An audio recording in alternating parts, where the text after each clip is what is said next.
Good evening, everyone. Can I please call for a motion and a second to reconvene the public meeting? Motion. Second. All in favor? Aye. Aye. Can we please stand for the Pledge of Allegiance, followed by a moment of silence to honor our servicemen and women? I pledge allegiance to the flag of the United States of America and to the republic for which it stands, one nation, under God, indivisible, with liberty and justice for all.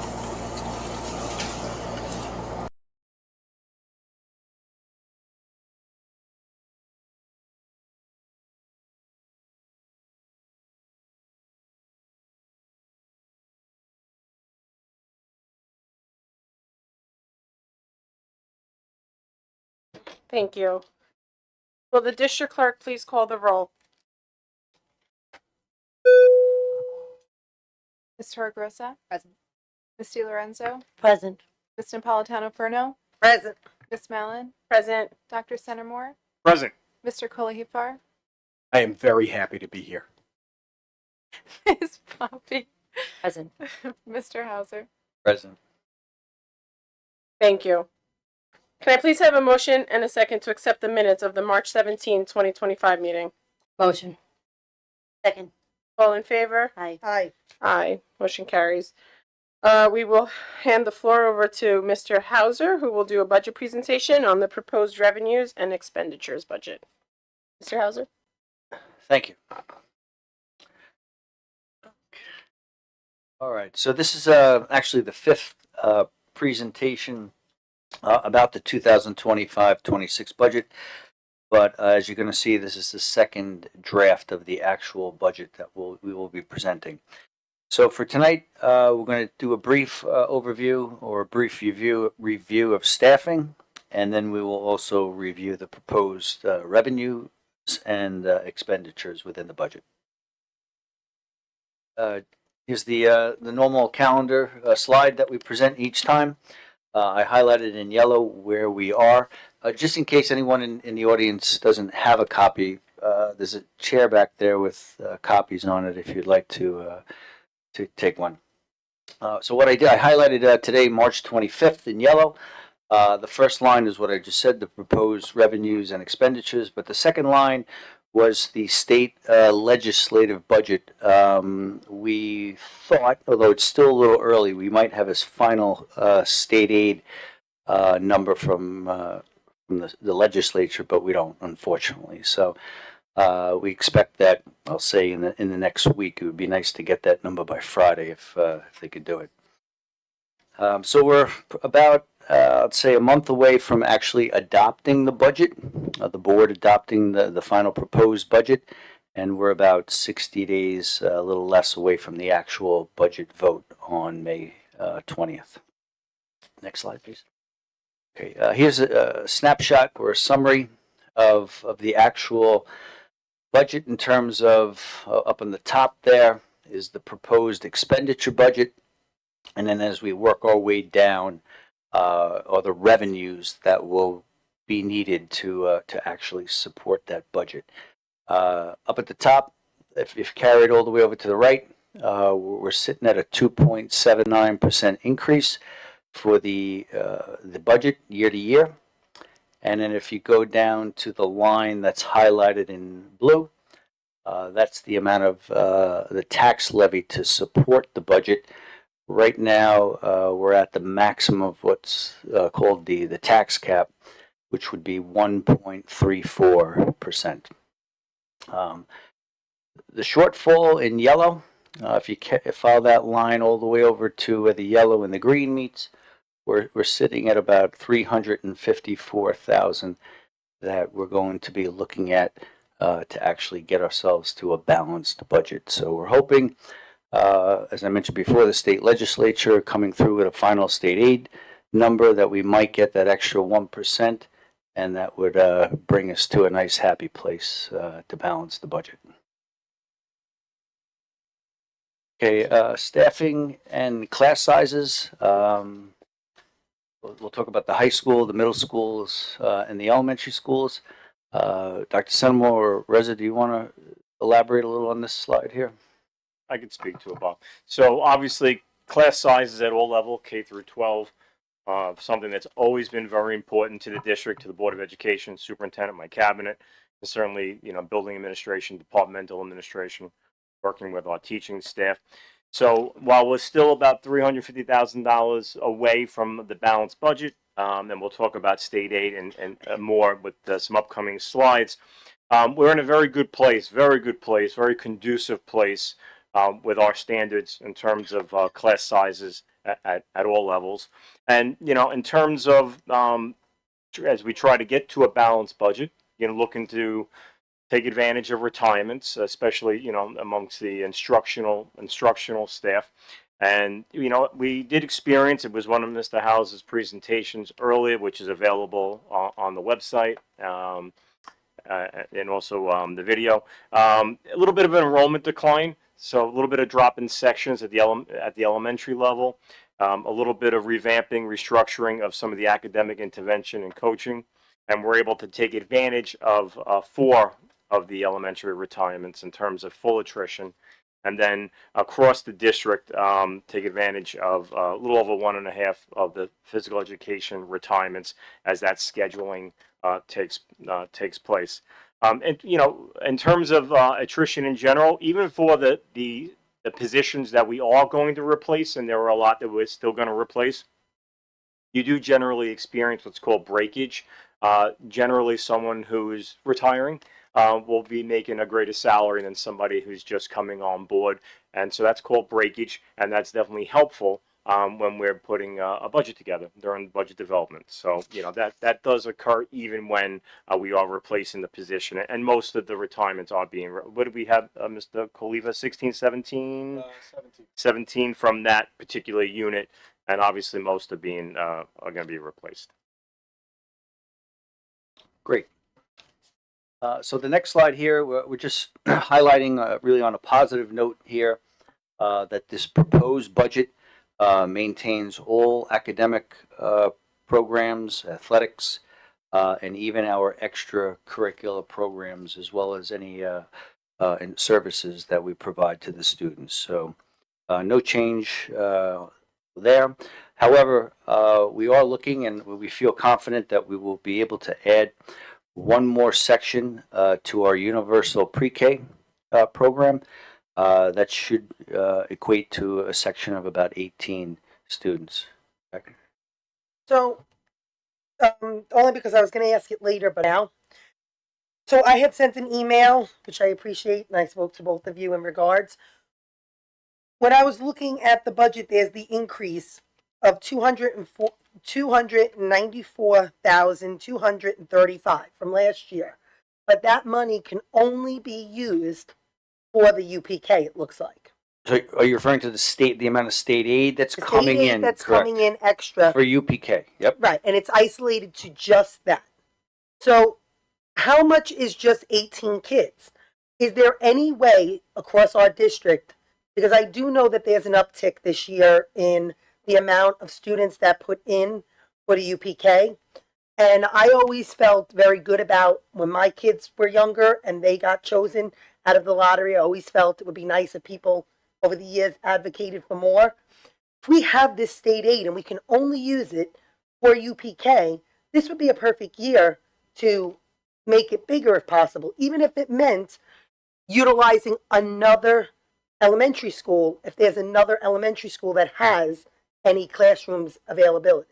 Okay, so this is a great question, and let's come back to this slide. Let's go to the next slide that is on UPK. No, that's okay. It all ties in because it was like a precursor on this slide to a little bit more detail on the next slide.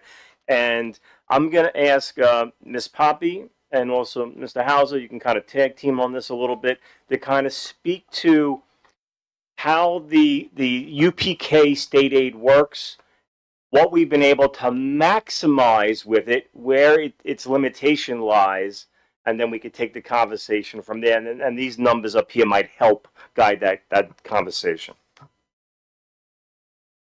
I'm sorry, this is the first I'm seeing this, so I didn't know. Okay, so if I may, every year we, for lack of a better way to say it, we leave money on the table in terms of our state allocation for UPK. The state does, though, restrict the amount that we're able to spend on each section of UPK.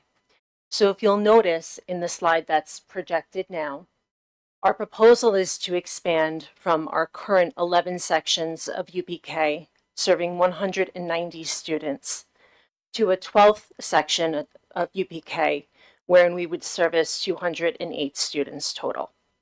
The sections contain 18 students. We do carry one integrated co-taught section in one of the elementary buildings.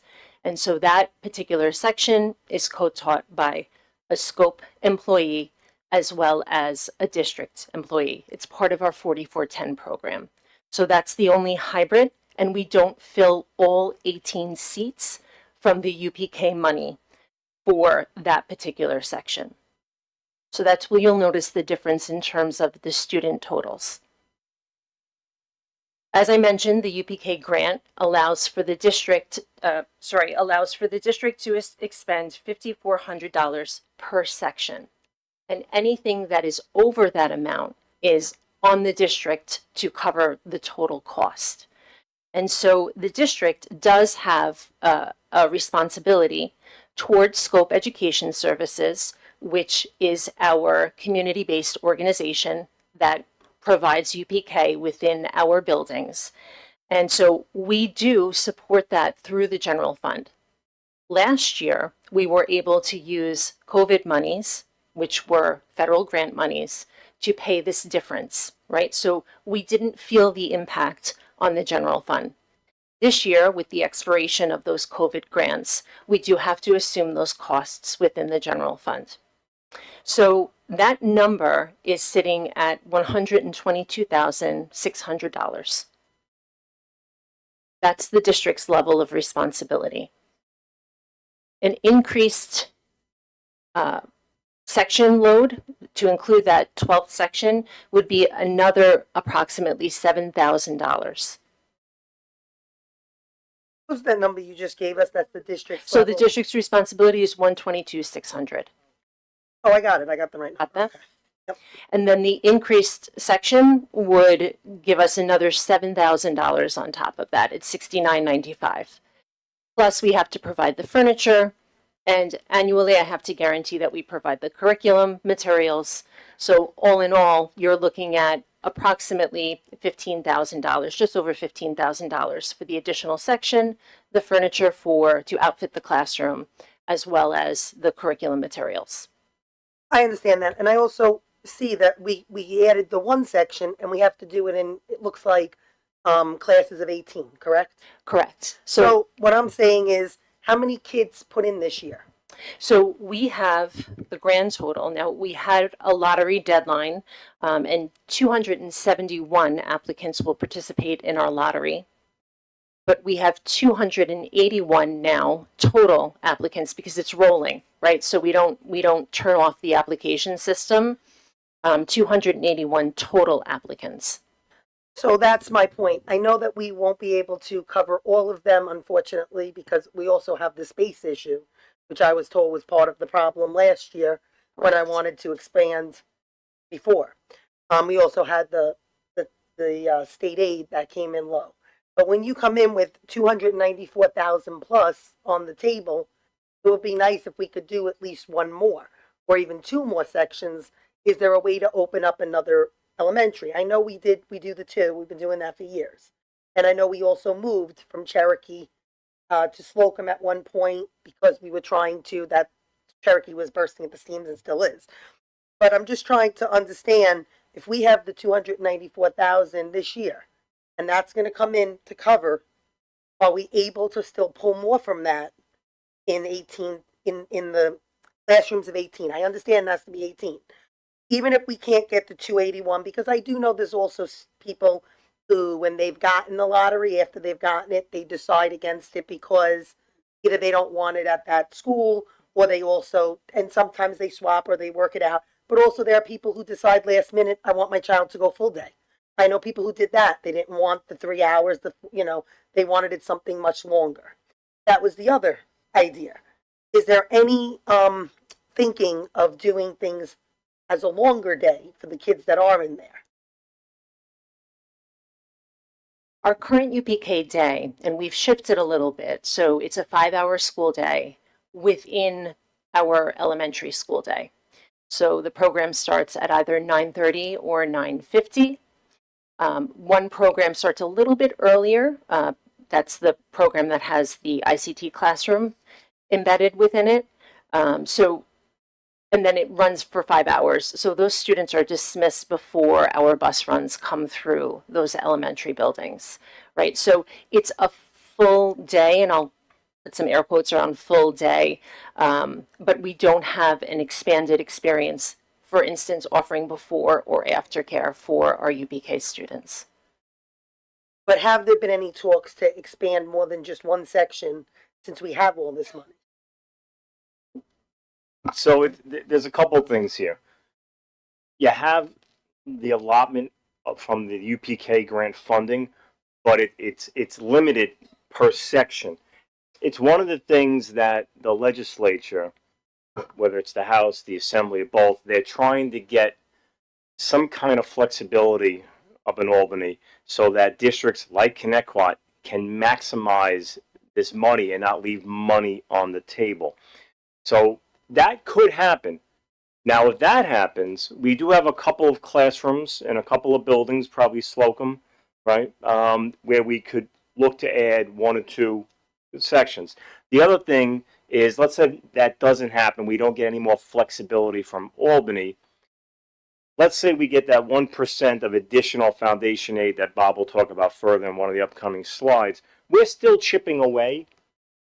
So we know essentially our out-of-pocket is about $15,300 between the section itself, the furniture, the curriculum, other supplies. So we may be able to do that. But knowing that the lottery is tomorrow, we wanted to, say, hey, at a minimum, we have this one extra one that we know we were able to figure out. And then certainly, there'll be people on a list. If we're able to add another 1 or 2, then that'll be great. I would just like to see it after, like I said, seeing 294,000 coming from the state. If the aid is there, I'm saying we can use it. Like, I understand what you're saying, that it's set. I know but you can use it. I'm saying it's the money to use. If we don't, I understand what you're saying about making sections, and I get it. But I'm saying we can still chip away at more. The money is there. We are trying to chip away if we're able to, and we get that 1% extra foundation aid. We would like to try to add, what are we at, 12, a 13 section, maybe a 14 section. I mean, I guess at the end of the day, right, my question would be, let's say we had unlimited funds, would we have the space to accommodate all these extra sections?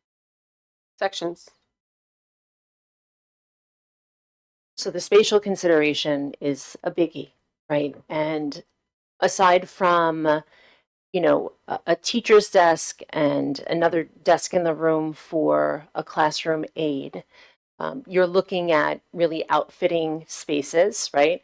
But having the spaces to begin with is the question in hand. I don't know necessarily. We would have to do an in-depth survey of our 7 elementary buildings and really consider space utilization and how things could be amended, right? If we had, in the instance that we had unlimited funds. We've also never had this level of demand on UPK, right? So 3 years ago, we were advertising year round because we had open seats, right? But we were still paying for the section. And come last year, it was the first, or this school year rather, it was the first time where we've had a standing waiting list of more than 18 students, right? So this is a fairly novel experience for us, and certainly we've never had this level of applications that have been submitted for the lottery and for the program in general. So this is sort of new territory, and the question arises in my mind, how do we strike a fair balance here? Is this going to be the trend forever, right? Or is this something that's novel? Is this, a COVID bump? Is this, a new phenomenon? Are people really finding out about UPK and having that interest that wasn't there before? There are a lot of questions that factor in here, for me at least. Now, the money that we get, that 294,000 plus, is you can't use it is that money only to be used for the educating of the student, for the child itself, and for scope? Or can it be used to help outfit different sections so that we have rooms available for them? I don't mean building on, I mean if we find space in classrooms, like you're saying, we have an elementary school that has 2 extra classrooms that we're able to utilize for this, and we need to outfit it. Could we draw funds from there, or no, those funds are strictly for? So that goes back to our contract with Scope Education Services, right? We have provided certain guarantees of what we would provide, and they have offered in turn what they would provide. And that goes back to that contractual language that we have with Scope. Thank you. I have one last question. I had emailed you, Mrs. Poppy, and I had said, are we increasing enrollment or making any additional sections? Are there any plans to expand this year and in years to come due to the uptick in financial aid that can only be used for UPK? So if in the future we get this 294, 235, if it becomes a trend and we start getting state aid like that, we looking towards the future and in the years to come to expand more in advance. Like we're looking at it now with tomorrow being the date that the lottery will be drawn. But are we looking at this in the future, like in July, in August, if we already know that they're going to be, I know that state aid is always up and down, but I'm saying if we know that this is a spot where they're giving us increases to try to, it looks like they're trying for us to bring in more students. So is it something we're going to do more, even putting it out there, so more students, because I do feel like that's why more students put in. A lot of times, like last year, a lot of times people didn't know until we then said, hey, there's 8 spots left, there's 10 spots left. Then you ended up getting not the 10 spots, but 30 spots. I don't know, when we opened it up again, I don't know if that was 2 years ago or last year. 2 years ago, right? So it really comes down to consistent revenue streams. And if you study last year to this year, Bob has an upcoming slide on the tax levy increase, which we're thrilled for our taxpayers about. But it speaks to the inconsistencies in the ebb and flow in New York State when it comes to the funding of public education, where you don't know, from one year to the next, what your formula is going to be for the tax levy. So one year you could be a 3, one year you could be a 1. And then with state aid, with the core piece being foundation aid, last year we had a 0% increase. This year it's a 2, maybe we're going to get a 3. So you have this constant ebb and flow, which makes it very difficult to do this early planning. And so you kind of put on the spot, and it's not just Connecticut, of kind of as you go. The goal is to try to expand it. Space is not unlimited. But if we had the ability to add a section or 2, we would like to do that, and hopefully that could come to fruition. Perfect. Thank you, guys.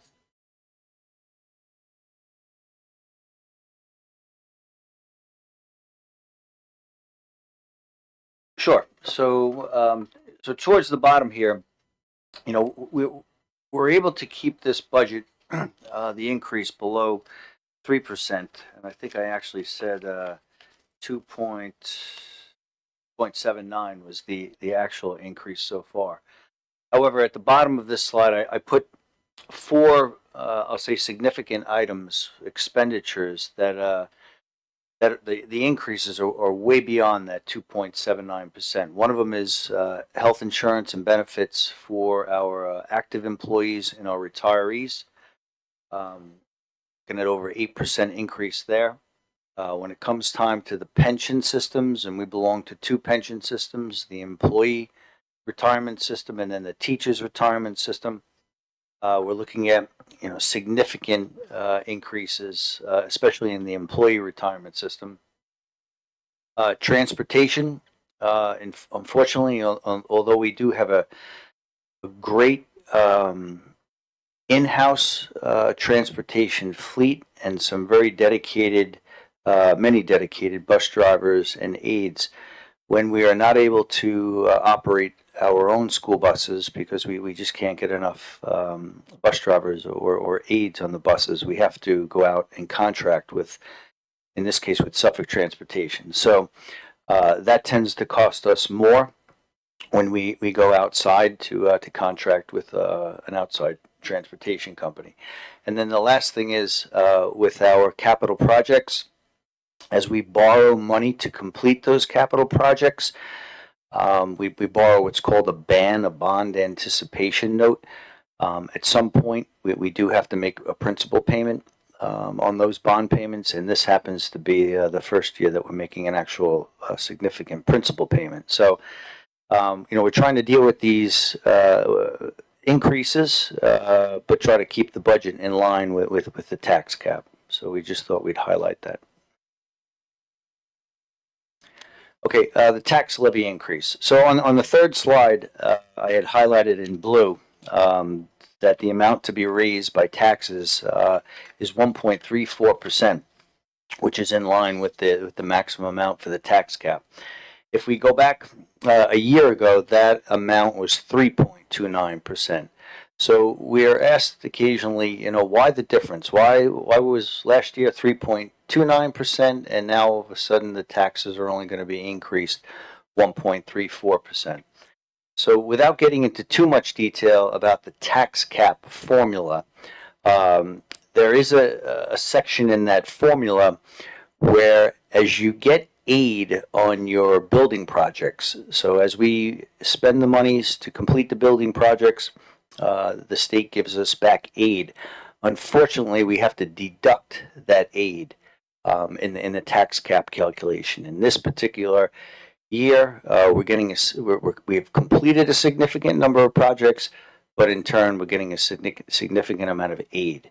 So that is driving the tax cap down to that 1.34%. So that's the primary factor in there. There's other numbers in there that don't affect it as much, but that's the main number. Next. Okay, so state aid.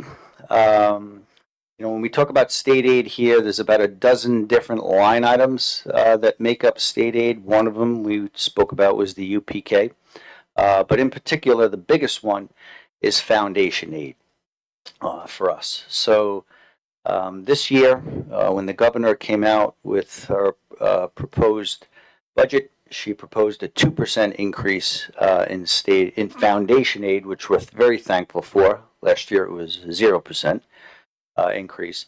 However, we are, I'll say, optimistic and hopeful that we might get an additional 1%. And that 1% would translate to about $360,000 for us. I believe I showed the shortfall was about 354. So higher mathematics, we would come in right around zero if it did work out. So we're just trying to be positive here. The state budget starts April 1st, so we're a week away from when they actually have to get off the ground and running. So hopefully they'll tell us what our final aid number will be. Okay, and this is really the last slide before. There's a lot of detailed slides behind here that give you the actual numbers. But any questions or comments? Okay, thank you. Thank you, Mr. Hauser. Do we have student government?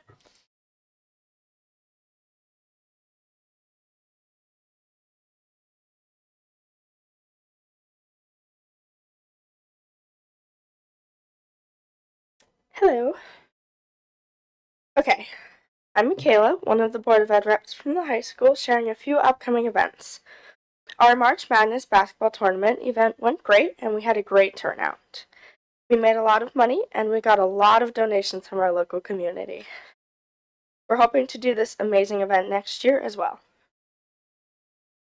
Hopefully, in this week's student government meeting, we will be deciding and finalizing what we do for our next Spirit Week. That's the Spirit Week leading up to, I believe, the spring recess. Speaking of spirit, the high school's drama club and stage crew had a fantastic time putting on our production of Legally Blonde. There were a lot of hair flips and singing, but I had an incredible time working alongside the actors. I can confidently say that there weren't a lot of empty seats every show night. And finally, senior parking spots for the class of 2026 will be coming on sale in April. More information to come on specific dates, price, etc. Thank you for giving me your time today. Have an amazing night. Thank you so much. Have a good evening.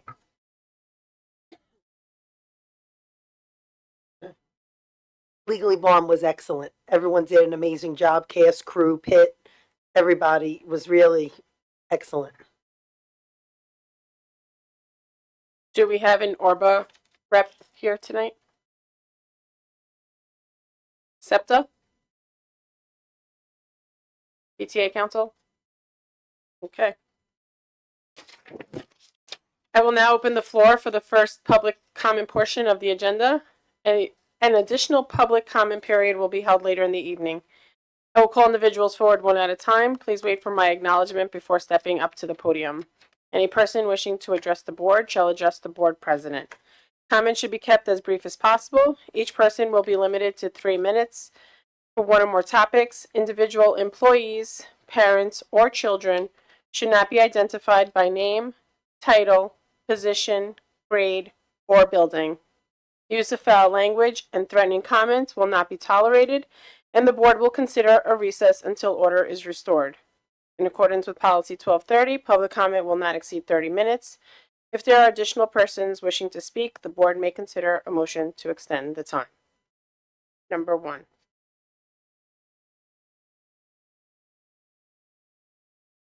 Number 2. Sir, you're always welcome. Come on up.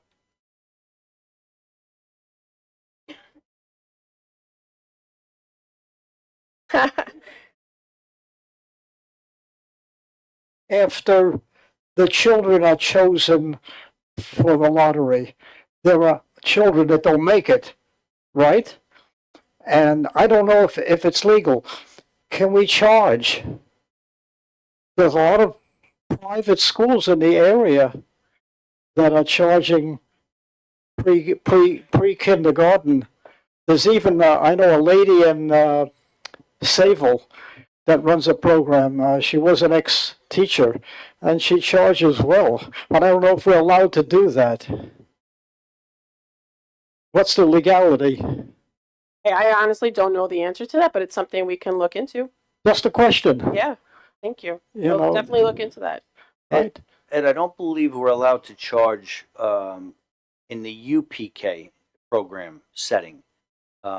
It's possible we could, separate from that, but then we would be operating 2 different programs at the district. I don't know if we want to. I don't know. Just a question. Yep. Because there's a whole group of students out there that didn't get in, and I'm sure there's a lot of parents sending them to local private schools.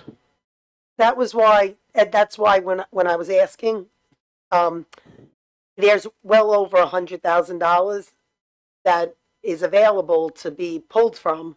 If we have these, 75 plus students that are additional, it would be great if we could figure out a space issue, since the state's giving us that money anyway this year, and cover the cost for all of them.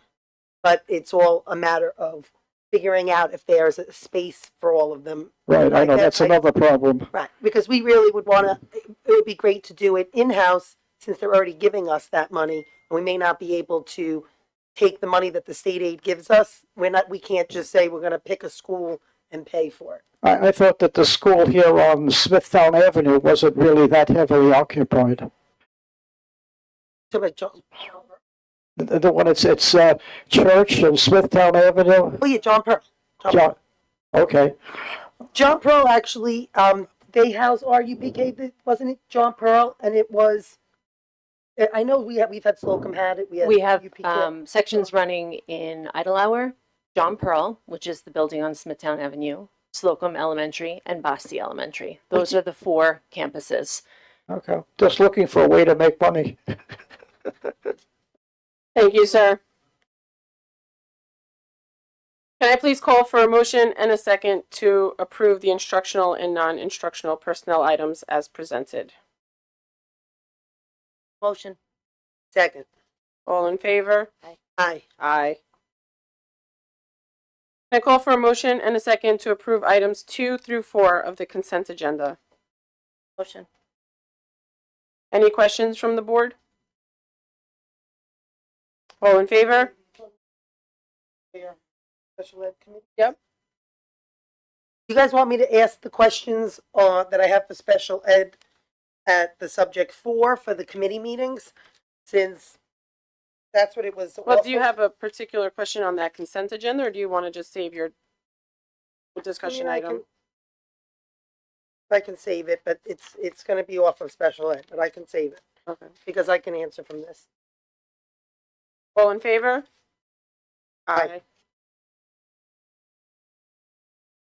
We have the superintendent's update, Dr. Centimore. Well, thank you very much. So last night we had the wonderful opportunity to celebrate one of our outstanding custodians right here at the central office, Mr. Jim Bannon, and I'll let the board speak further on that. I know anxious to do so. We heard from our student government how wonderful the high school musical was, continuing the great theater tradition here in Connecticut.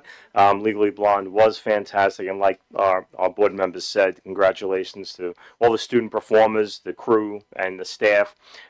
Put on 3 amazing performances, and you're right, there weren't too many empty seats. It was really, really wonderful. Thank you to the Suffolk County Water Authority on their STEM presentations to several of our science and math classes as part of Women's History Month. A panel of 4 female employees, including Ms. Mallon, from various backgrounds provided a great deal of information, not only on the services of the Water Authority, I learned a lot too, but also on the many career pathways as well as internship and summer job opportunities for all students. Very cool.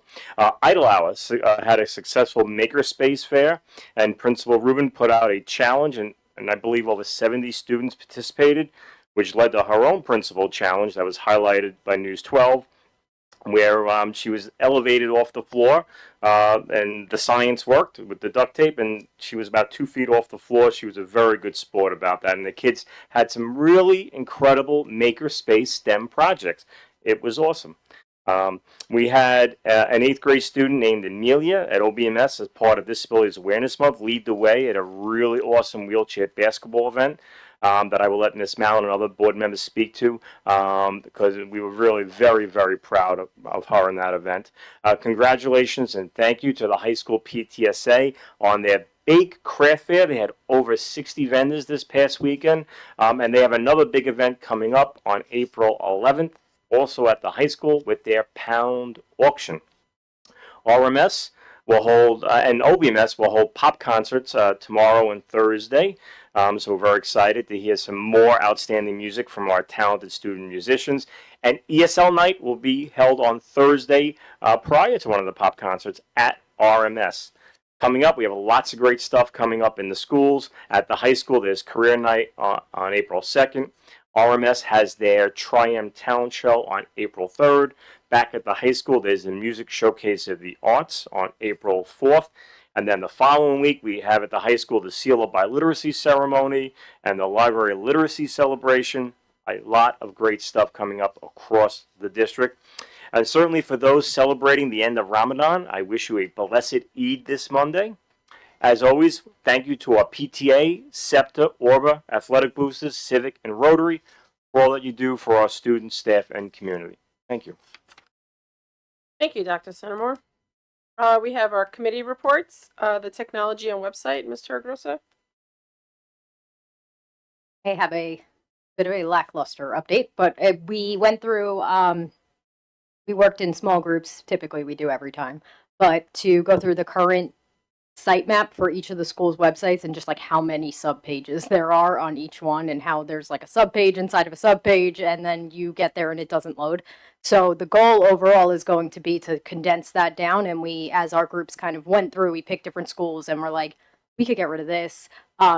We got information about like some of the most viewed pages within our websites by people and like some that have been viewed 2 times in the past year total.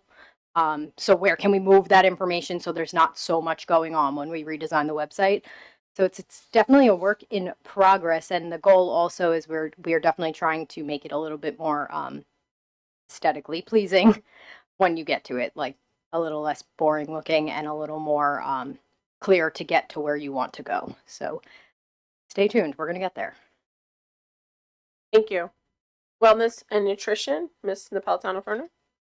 So I showed up at the ends of I walked into Mr. Hauser in the parking lot, so I got all the information. It was right after we had our meeting at the high school, you and I. So what ended up happening is I had gone to Cherokee Street School for their guest chef. I went to Slocum for their guest chef. We went to the high school for their guest chef. And I'm trying to think which, I went to one of the, was it OB? We went to one of the middle schools. And we checked out what they were doing, and I couldn't believe how much the kids enjoyed it. I would be very honest with you. I was expecting to walk into a chef behind the counter and making waffles or doing something like that, because that's what was done last year. That was what I was expecting. And what I walked into was a guest chef who was very good with the kids. He was excellent. And he was giving out little cups of, I can't say it, go ahead and say it for me. It was edamame That's and it. kiwi. I keep calling it beans, little beans in a cup. And he was also kiwi, which I have to be honest with you. I know you will, I had Mr. Hauser laughing in the parking lot at RMS because I kept saying to him, I couldn't believe all the kids lining up and wanted to try this while I'm sitting there going, I can't believe this is all we're giving them. I was like, they loved it. So, I mean, in that regard, it was great to see kids picking things that were so nutritious and a lot of them trying it. And even so many kids telling me that they already had eaten it, especially at Cherokee. They kept saying, oh, we ate this. We've eaten this before. Slocum, they were running up to the guy and he was sitting with them at their tables. And at one point, at the elementary schools, he said to them, what do these do? Tell her, what do these do? And all the kids start yelling, they make us strong. And it was really cute. I mean, I would have preferred to see them behind the counter making waffles and something fun like that. But in regards, the kids really did enjoy this and absolutely loved it. So I will say kudos to the Wellness and Nutrition Committee that I'm on with. They did an outstanding job with working this out. And really great job by Aramark by bringing this guest chef in who was really outstanding with the kids. You know, I'm hoping for a little bit more fun, making some like pasta stations again or something like that in the future. But it was very cute. So I know you have guest chef on here for You take board it. discussions, but can we just Yes, roll I will. into it now? Because I just wanted to comment You got it. myself. When I was at the high school and I went to the guest chef, I thought it was great that the chef was interactive with the students and he was presenting all the nutritional background associated with the edamame and the kiwi and how they're superfoods and all the proteins associated with it. And the kids were attentive. They were listening. And for those that hadn't tried it, they got to try it. But as Jackie said, I did expect a little more. Like I did perhaps like in my mind, I thought that he would be behind the counter cooking something or showing them how to cook something. I thought the experience would have been a little grander for the students, but I did appreciate that it was like almost like a teaching moment for them with the background on the food that he was serving them. But I did think it was going to be a little bit more cooking involved. You can take off guest chef for board discussions, but I just want to roll into this. I wanted to say I went to the high school when we were in the high school, and when I went there, I have to give such accolades to the high school.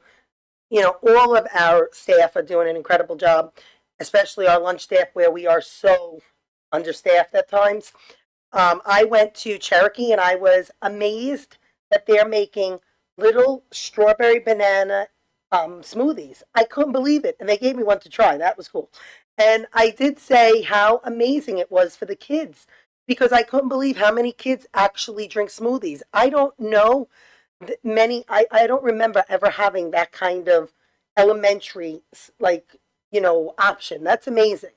A lot of kids were getting it. So, and I tried it. It was excellent. They did an amazing job. That was at Cherokee.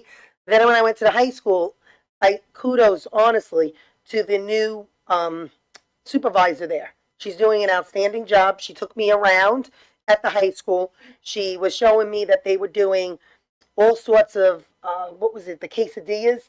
They had a whole quesadilla area. They had pretzels. They had so many stations opened, and they said the one station that wasn't open, they were looking to open soon, is going to be the pizza station.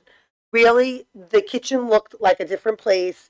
The morale was up. It was amazing. So I just want to say, very great job. Amazing to see that at the high school level, especially. Thank you. Board of Ed topics. We'll start with Mr. Jim Bannon. So as Dr. Centimore said yesterday, there was an awards lunch dinner for him yesterday at Villa Lombardi's, provided by Scope.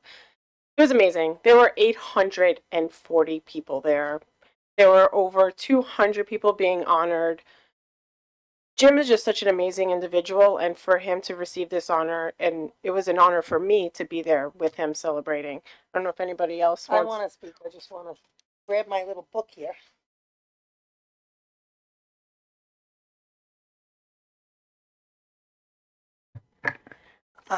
I've been honored to be able to work with Jimmy for the last 6 years.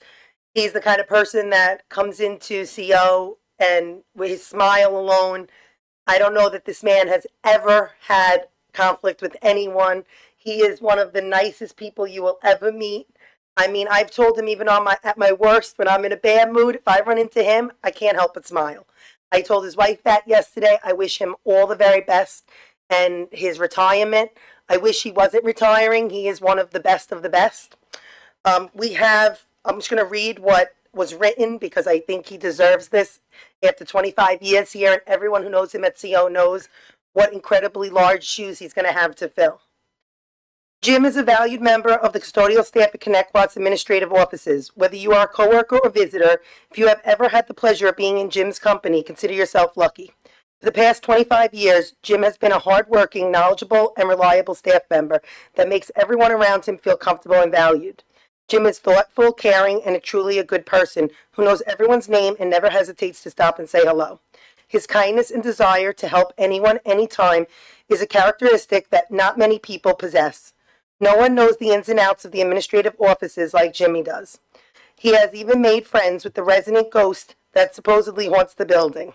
His historical knowledge of those he has worked with over the years is impressive. He remembers names, faces, and even has stories about past board members, superintendents, clerical staff, fellow custodians, transportation employees that he has interacted with over the past 25 years. We sadly have to say goodbye to Jim as he is retiring in June, but the impression he has made on the hearts of those he has worked with will never fade. He is truly one of the greatest colleagues, co-workers anyone could ask for, and will leave an indelible mark on those who were lucky enough to work alongside him. All the best, Jimmy. Thank you. I have roll call on the Board of Ed topics. So I actually had a community member come up to me at the last board meeting and make a suggestion that I want to present to the board. So his suggestion was that during roll call, in addition to our name, our titles be presented so that people that may not know what position we're holding on this dais, maybe people at home can read our nameplates. So it was just a suggestion that while we do the roll call, we also add the position, like Melissa Torregrosa, Board of Ed trustee. I don't know how the board feels about that, but I told them I would bring it up for sure. I'm fine with that. Doesn't matter to me either way. So can we add that moving forward, our positions to our roll call? Thank you. Special education numbers, Ms. Napolitano-Furno. So I have been going over special education for the last few years, explaining how in this district we used to have 3 to 4 top administrators, and now we are down to 1 position. The director of special ed, there used to be an assistant director, and then the assistant sup. We also had at one point 2 assistant directors, a director, and an assistant sup. I have seen after, that's why I wanted to pull the numbers. What is this board's thinking about giving some help to the special education department, a position rather? I think we are really at a crossroads here. So people have said to me there are 981 special education students in district programs. 99 special education students in out of district programs. 431 students with a 504 document. 157 preschool students receiving special education services. Total number of students that they gave me for the special education numbers was 1668. Then we have staff members, 105 special education. What is it? It's not students. Is that teachers you put there? They had written students. It says special ed students. Yeah, it should be teachers though. Correct? I'm assuming it's teachers. Okay. Then it's 19 psychologists, 17 speech therapists, 4 behavioral consultants, 4 coordinators, 3 CSE chair people, with a total of 152 staff. My whole issue is that most people only look at special ed and look at those who are receiving special education services. Most people don't look at those students who are on the cusp, who have 504 accommodations, who maybe when they took their testing, they couldn't get the special education services because their educational value of how they did on the tests, it didn't give them the ability to move towards there. We have those kids who have 504s and are in the special education department, and then we have those who have the 504 accommodations only, but do not fall under special ed. All of these numbers, and we only have the one director. We don't have one director position. We don't have an assistant director.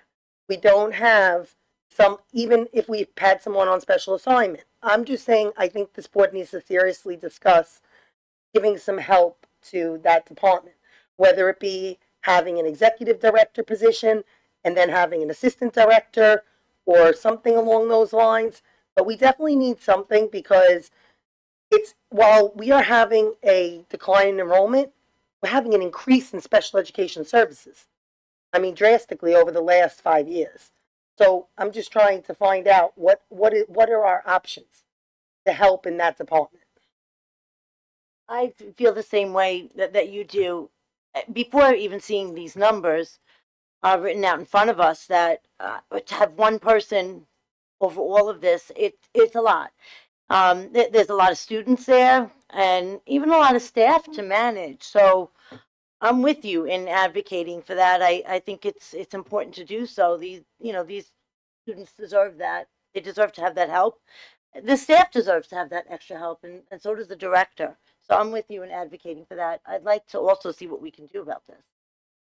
Yeah, I'd be interested just to also take a look into some of what we do have, and is it the best use of the money? Like, I'm not saying it is or it isn't. I just feel like there's the academy at the high school, right? And like, I hear mixed feedback about the academy, and whether it's the best utilization of that. Like, can we maybe if it's needed elsewhere and that's not the best option. I kind of just want to see a little bit more about like what we have and like what we're seeing actually does help, because it's good to say we have the programs, but like what good are they if they're not getting benefit out of it because it's overwhelmed, the ratios of everything. I mean, I don't think I'm not going to speak for everyone. Of course, we want the right amount of support in those rooms. So I definitely am all for giving special education the aid that they need and the help that they need. I'd be interested in seeing if we're utilizing our teachers and our psychologists and our therapists to their best ability, and do they need more help? Or is it that we need to add an assistant director? Those are all good conversations to have. So I would be interested to see if our staff is currently being utilized to their maximum. Do they need help? Just seeing the whole realm of the special ed department. I just think that we also need to look back on the past. And while I don't think we need 3 or 4 people, because I don't believe in top heavy admin, I also believe you have to have the right amount of admin. Years ago, when the assistant soup position was accessed, there was an assistant director and director in place, those positions. So when the assistant director retired, resigned, left, they never refilled it. And the position itself got abolished through the budget process, which it shouldn't have. Because the reality is, like I said, as we're seeing a decline in enrollment, we're seeing an increase in special ed services. And I have to be honest with you, something that I just learned, which I'm always very much, you know how I like to hone in on special ed. The 504, I never knew how many kids have 504 accommodations. I learned this with my own child. People have 504 accommodations. They could have this many. It could be a long list. And yet they do not fall under special education as a special education student with a 504. They're a 504 accommodations. And it's different. And I didn't know that. I thought if a child had a 504, they fell under special ed because there's the committee meetings, there's this, but it's different. And I think those are the kids that people don't realize. A lot of those kids could fall through the cracks without the extra help. And I never like to even use that terminology, falling through cracks, but I have seen it happening over the last few years, and not at the fault of the director, who I believe the director position is, we're asking too much from one person, of any person, across district. I mean, 168 students. How many students do we have in our high school? How many students are in our high school building? About 1,700. So 1,700 students, and we have how much administration? We have 4 APs, 1 principal, and a lot of directors, right? We have directors of science, the director of social studies and business, the director of math. I just feel like we give more help in that aspect, which is absolutely fine, but what about this? So I just want to make sure that our special ed department is getting the help they need. And I'm advocating to have an executive director position, to elevate a position and make a assistant director position. Now I understand this is during the budget process and could change the budget process. But if we're taking attrition into respect and we're looking at line by line, we should be able to figure out where can we get rid of wasteful spending and make sure that our special education students are getting what they need and our special education department feels supported. I'd be interested to see, because I know you brought up that years ago we had those other positions. And while I understand programs change and everything, but I'd actually be interested to see these numbers from years ago, to see how much staff, how many students had the 504s, how many were special education students, to see these statistics with that staff, to compare, because if it was less students back then with all those extra upper positions, how is it that now we have more students and less people in those positions? So I'd be interested in adding that to the research into this project. I would like to see those numbers also. All right, so we will get the board information on the academy, some historical data going back a few years and comparison. You know, the last couple of years, we've maximized the attrition. And one of the things that I want to avoid is the ebb and flow of adding staff, removing staff. So it's not about 1 year, figure out $170,000 in the budget. It's about, if we add a position, can we sustain a position? Because the last thing I want to do is add a position, and then next year the governor says, oh, zero aid, and it's a 1% tax cap, which is great for the community, but it's not great for revenue. And so this is the challenge. I could appreciate that, the assistance for, the current director. And we'll certainly look at, how well we're utilizing all of our staff. But I need to be able to look at this in a multi-year facet and not just figure it out for 1 year and then, okay, next budget season, you know what, we added this position, but we don't have the luxury this year, so we're going to have to access it. And that's the challenge. I agree. I wouldn't want like the ebb and flow. Maybe something we could also look at is we have a lot. I understand there's a cost associated, but I would rather make sure that all the kids are in the correct program that's going to help them appropriately. Maybe criteria-wise, who's going to the BOCES out-of-district services might, maybe instead of adding staff, it might be that we can't, not that we can't, they might be better served in a setting like that. And instead of needing to add staff, and maybe it's making sure they're my main concern is making sure they're getting the most they can out of everything, right? So like if everyone's feeling overwhelmed or like not supported enough, that's just going to have that trickle down effect onto the kids, which is what we're trying to avoid. I don't really love the idea of moving kids out of district. For years, I've been trying to move more kids into district and move the programs here. So the issue that a lot of people don't realize is when we send kids out for services, it costs us a lot more money when we send it out. So while it sounds great, it's absolutely at the end of the day going to cost more to send a student out. They also have to have transportation. A lot of parents would prefer them stay here with their services here. So I feel totally different in that regard. I don't want kids to go to BOCES for services when I know that we end up spending more doing that and they don't get as good a services as we're doing here at Connecticut in regards to these are our students. That's why we brought the academy and a lot of other ideas here because we didn't want to keep sending the students out because it was costing a lot more.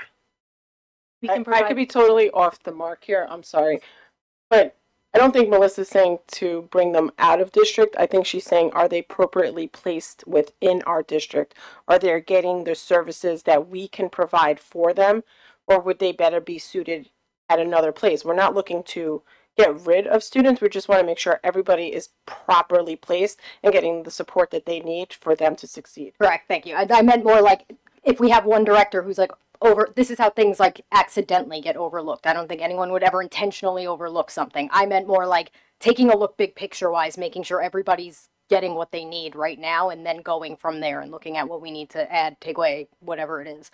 I would say that our special education director is an incredible find and an incredible worker. And I would never want in a million years to question the ability of our special education department because I think they're doing an incredible job. I think we as a board are failing them by not giving them the appropriate assistance and support that they deserve. That's my opinion. Again, years ago when I sat here, it was less students in special education with more staff to help. So I'm not going to question the ability of the people there because I know I'm watching a director do the job of 3 different people.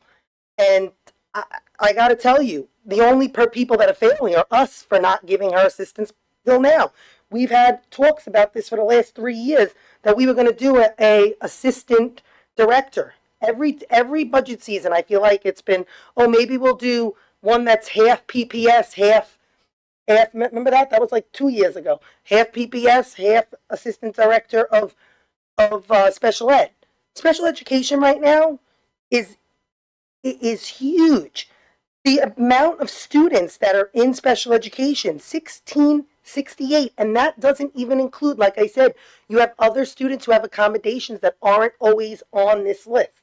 You have the students that just have some services that are not considered special education.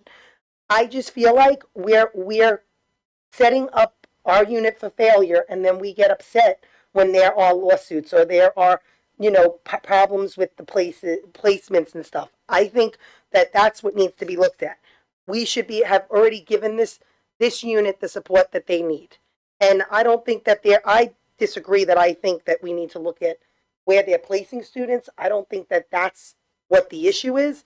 I think the biggest issue in special education right now is the fact that we're expecting one person to do the job of 3.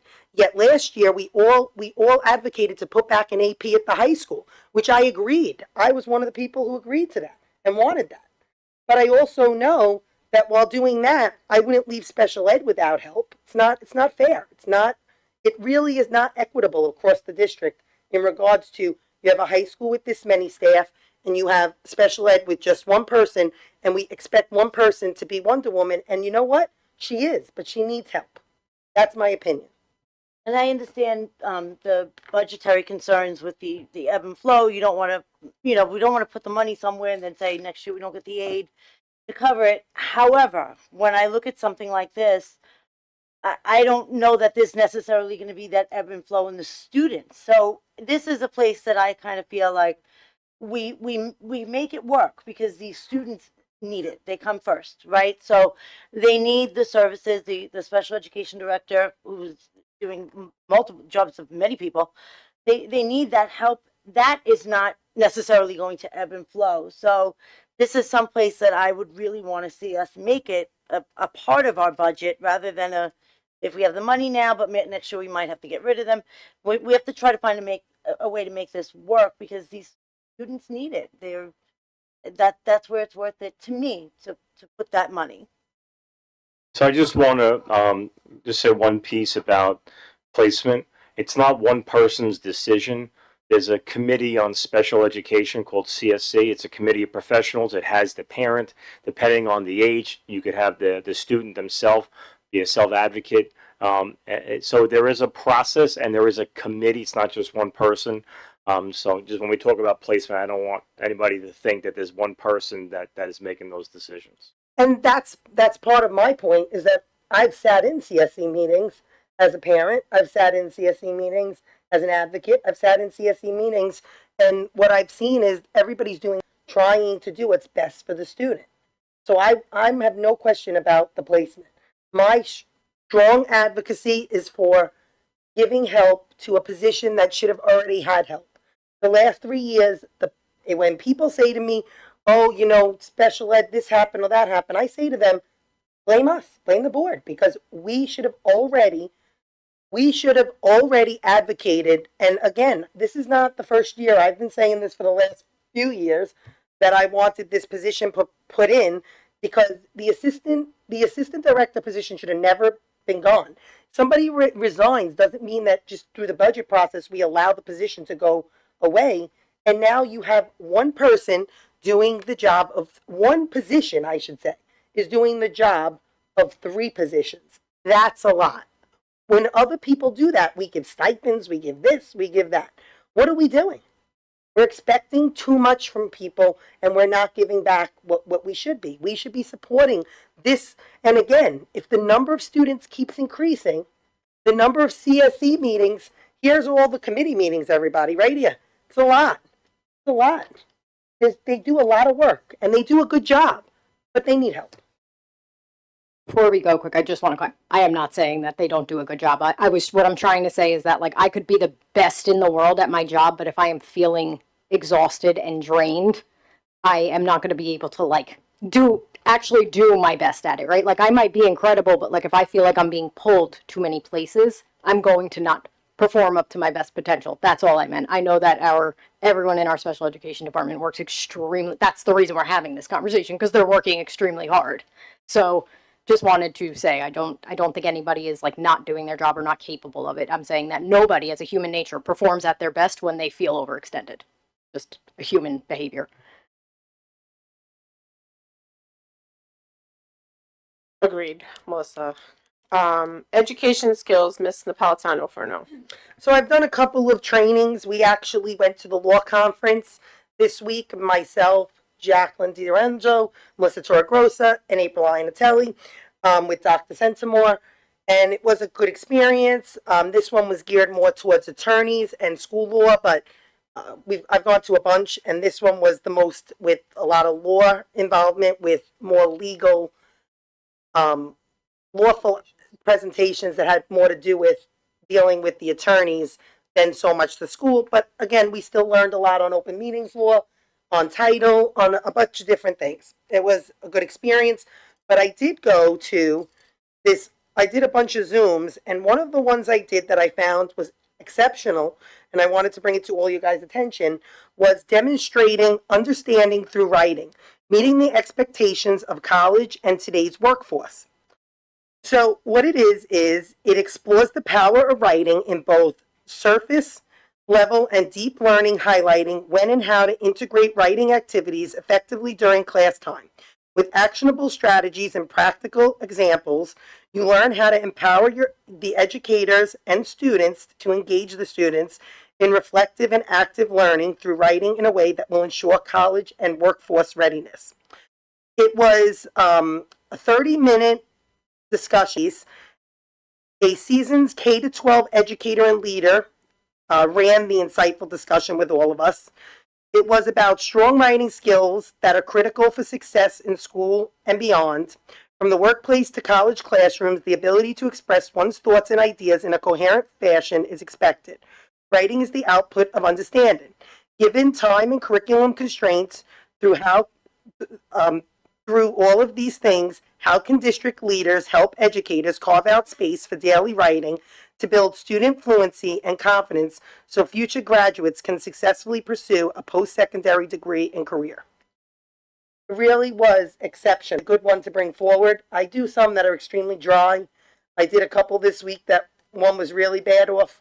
But this one was exceptional, had me very, like I was taking notes, you know, it was exceptional.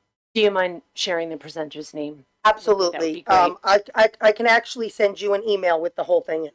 Sure, that would be wonderful. Thank you. Idle Hour Makerspace, Miss Napolitano Furno. So shout out to Idle Hour. I'm also going to put the circus just because it's together. Sure. I'm going to say, I visited Idle Hour for their circus. Their circus was incredible. Thank you so much, to all of Idle Hour, the staff, the students, the parents, for inviting us. I had a blast. Me and Dr. Sensimore went.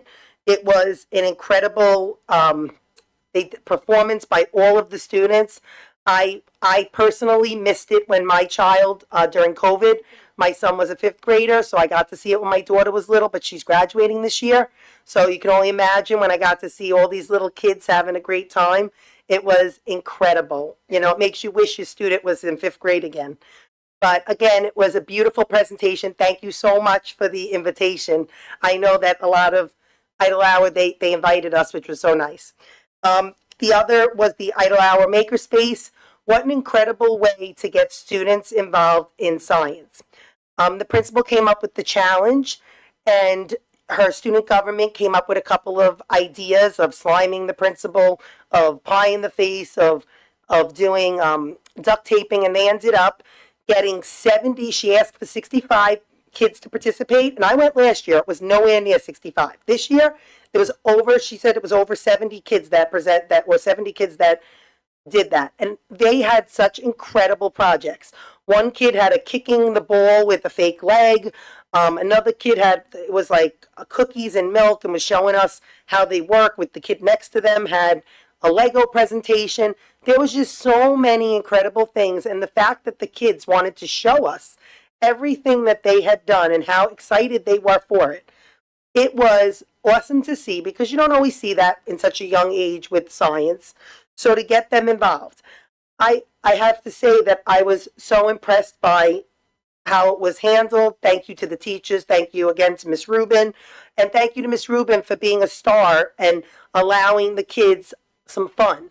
You know, once these kids get to post-secondary school, they don't really get to have the fun like that. And some people were writing things and questioning this and that. And I have to tell you, I don't know whatever happened to people allowing kids to have fun. But in case anyone wants to know, I looked it up. There is a physics lab about duct taping people to walls and like how they stay up. I actually looked at it. It was a 2013 lab presentation by one of the colleges for physics, and it was incredible. So when people said to me, "Oh, I wonder, you know, Jackie, this isn't educational." No, it is. It was a physics education for the students on how duct tape holds that kind of weight. And you want to know something? I give that principal a round of applause for allowing the kids to have fun. We need more fun in this district. We need these young people to be enthusiastic and to get them motivated to be involved in education.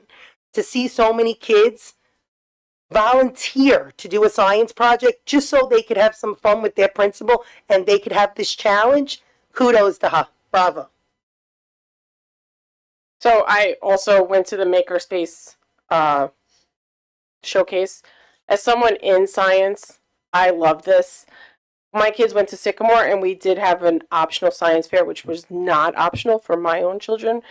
So I love that Ms. Rubin invites us in to see the projects. The ingenuity of the kids is amazing. The ideas and the concepts that they come up with is just, it blows me away every time, because at the end of the day, they're K through 5, right? So the ideas that they come up with, amazing. It was great to see. I love that Ms. Rubin made it fun for them, and she duct taped herself to the wall. I wish I was there to help duct. No, I'm just kidding. But she's great, and it was a great showcase. RMS Muriel, Miss Napolitano Fergo.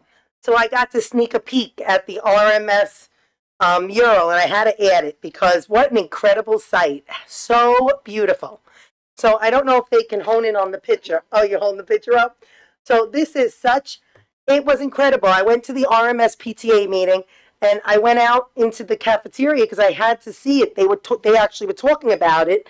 So I believe one of the parents, or they got either it is a parent or it's either a parent that did it. It's a parent, right?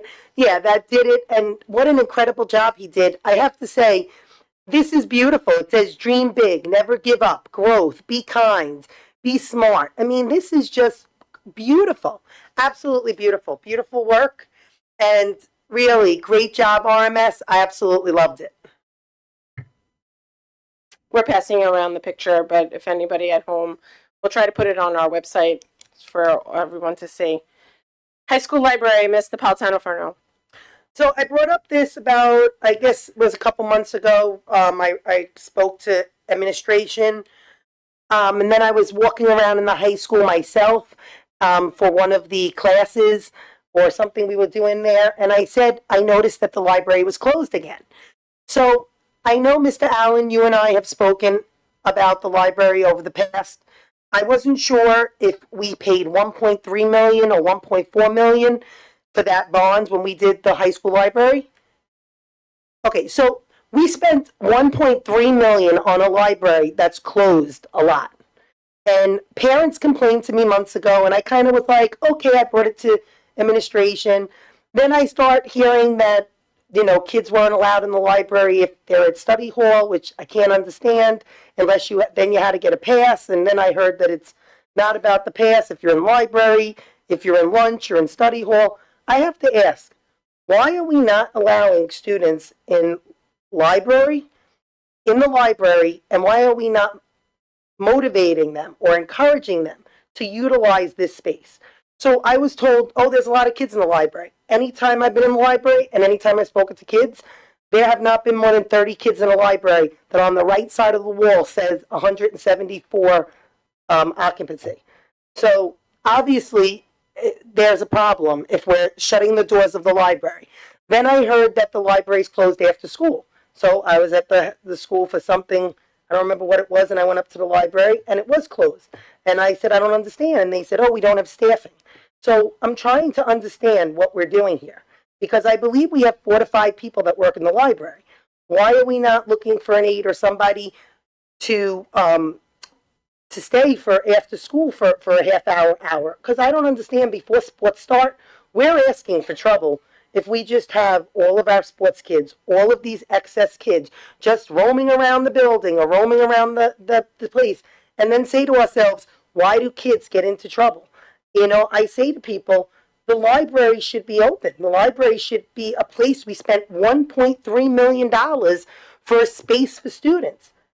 I do not understand why from 2:05 till at least 2:45, that is not available for students who stay after for things. I want to help, push students to go to the library, use the library. So I will tell you that the woman who was in there and who was an aide, she had to take a leave of absence to do her student teaching, and we've posted for that position and we've hired for that position.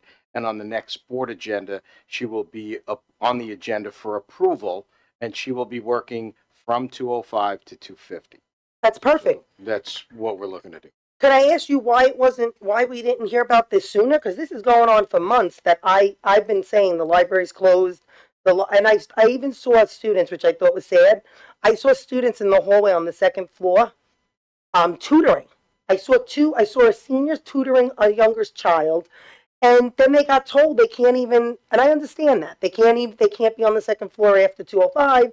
They have to go downstairs and tutor somewhere else.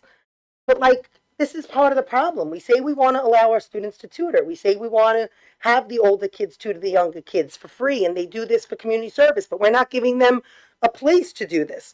So I'm happy to hear this, but I wish it would have been done sooner. Like I said, I've just been asking for this for a while, and I'm happy to hear it is happening.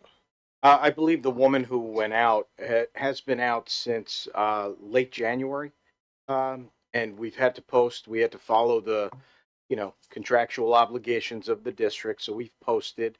We did have a break in there in February, so we lost some time there. And then there was some back and forth as to how we were going to staff it, whether it was going to be with an aide or if we were going to shift somebody's schedule or something along those lines. But we've finally gotten to a point where we've been able to find the right person, and that person's going to take over. Can we also find out why the library is closed throughout the day so often? Again, $1.3 million was utilized for this library, and it should be used by the students.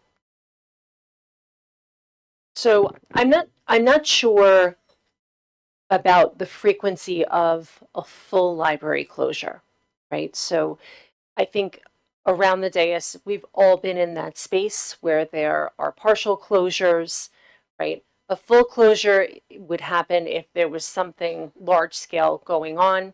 Sometimes that library is closed during testing season, for instance, for makeups. And even then, I think that the staff attempts to do the best they can to compartmentalize, because luckily that space does have some areas where things can occur in a quiet fashion and be uninterrupted from other occupants of the space. The library at the high school is managed by the staff, and the allocation of space is managed by the staff within the library.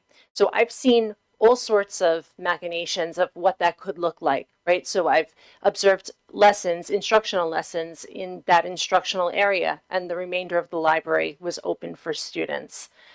In some instances, relative to study hall, it may be an effort to just control student movement throughout the building and not necessarily the library itself, as the endpoint for the student travel through the building. There may have been an effort to kind of limit that or control that in some way, shape, or form, and maybe that's what is being referred to here.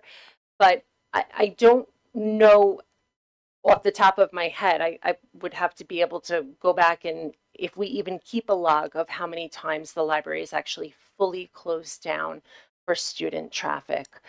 If there's a concern, though, and I should add this, if there's a concern and a student has a need, they can certainly take that concern or need to an administrator, to a teacher, to our library media specialist, or any staff member. And I'm sure that people would be willing to help out and provide assistance in any way, shape, or form. I know so many students use that space to print, right? I was just going to bring that up. So I have to say, I actually reached out to Marisol. I reached out to her this week in regards to, I personally take my children to the regular public library. So when parents reached out to me this week and said to me that their students couldn't, or was it maybe last week? I called you, though. It was right before the scholarship essays were so due. I called Marisol and I said, you might know better, ask your child, because mine doesn't know the answer. I said, if we know if they're allowed to print stuff in the library, because I was told by several parents that their kids could not print things in the library. And I said, even for scholarships? Then I did speak to guidance, who said, no, if they speak to one of the librarians, they should be allowed to. And I said, what do we mean? We don't allow kids. See, I didn't know this. I thought, and I'm sorry that I didn't, I think it needs to be more like the library, like the public library, where they give you 10 prints a day. I know some colleges do 100 pages. They give you a card and you can you can scan it and you get 100 pages for the year. Like, we need to figure something out if we're not allowing students to print. Because, again, I don't understand the whole object of having a library, and it's a taxpayer money, and we're not allowing students to print their scholarship paperwork. That is crazy. I mean, I'm going to tell you the truth. I took my own child to the public library, and then I called Jackie D and said, I just spent $30 on prints at the public library. I said, when did it increase like this? And she was like, she's like, Jackie, you haven't done prints in a long time, huh? I said, yeah, they all, because it's 10 prints a day at the public library, which is awesome. But like, our students should be allowed, especially if they have study hall. The more I hear about study hall, the more I'm like, wow, what a waste if we don't allow those kids to use their study hall to go do scholarship paperwork. We don't allow them to use the study hall to do anything but sit in study hall. Oh no, we allow them to go to the library, but they need a pass. Okay, no problem. I believe in that. But what are we doing? Like then they go to the library and they're told, no, they can't be in the library. You have study hall. What? And that happens. So as a parent in this district, as a taxpayer, and as a board member, I am completely disgusted that we have a library, $1.3 million, and our students are not getting the full usage that they should. So, Sorry. no, I'm sorry. I lost my train of thought. No, no. So I understand, I just actually came to understand this. This was just told to me that the students are actually not allowed to use the library during study hall. Like it's a rule at the library for whatever reason. I don't understand why that's a rule, but okay, rules are rules. I get it. But what if your child doesn't have a lunch and study hall is their only free period? Can they go to the library? Can they get a pass from their study hall period and go to the library? I also understand that Who made this rule? I don't know who made the rule. I also understand that the printing is an issue. I mean, my own kid came to the public library here to print for her scholarships. She can drive, so she drove herself here to print. A lot of the kids don't have cars, can't drive, their parents are busy. There's a lot I don't understand. I understand the rules are rules, but Well, I just- I have a great one. Let's find out who made the rule for nobody can use the library at study hall, because I didn't hear that. I heard that they had to get passes. But because if that's the case, we have a big problem. And then we need to set a policy about libraries, because there is an issue when you spend over $1 million on a library, which by the way went through on a capital project bonds, and now you're telling taxpayers, hey, we used that bond and we made all these libraries, but your kids should go to the public library because we're not allowing your children to go. Why are we not encouraging using our library? We'll follow up. Yeah, can we just gather can we fact check it all and find out what is you know what I mean? And then go from there, because I can just see the hysteria building. But yeah, I know for a fact. I know that I always thought it was that with a pass that if you had a study hall, you could go to the I know for a fact, I spoke to an admin last week, just so you know. I spoke to admin last week in regards as a parent, when I reached out to them and said, I need to understand this, kids who are in study hall, because my own children have study hall, and I asked, so my one child who has study hall, the same period as my one child who has lunch, the one who has lunch is allowed to go to the library, the one who has study hall is not allowed to go to the library. And I said, well, my children want to go to the library together, so what do I have to do now? Do I have to call up guidance and change the study hall to a lunch? And I mean, to be perfectly honest, as a parent in this district, I was totally flabbergasted by what was being told. They said, no, they have to get a pass. That's what I was told. They have to get a pass, and they can get a pass from their admin. And I did say this, why are we not advertising that? Like, that should be on the Connecticut High School page or on the Connecticut page. If your 9th grader, 10th grader, 11th grader, or 12th grader wants to go to the library during study hall, they should be allowed. They have to go to their admin, the grade level admin, and get a pass. Now, I don't know if that's because it's allowed, but let's not encourage it. No, I'm encouraging it. I have 2 children who at the same time, one is in the library, one is at lunch, and one is at study hall. They both should be allowed to go at the same time. They are. But when I heard that the library is always closed from other people's children and parents who reached out to me now going back like 4 or 5 months, it's like the library has become like a bathroom.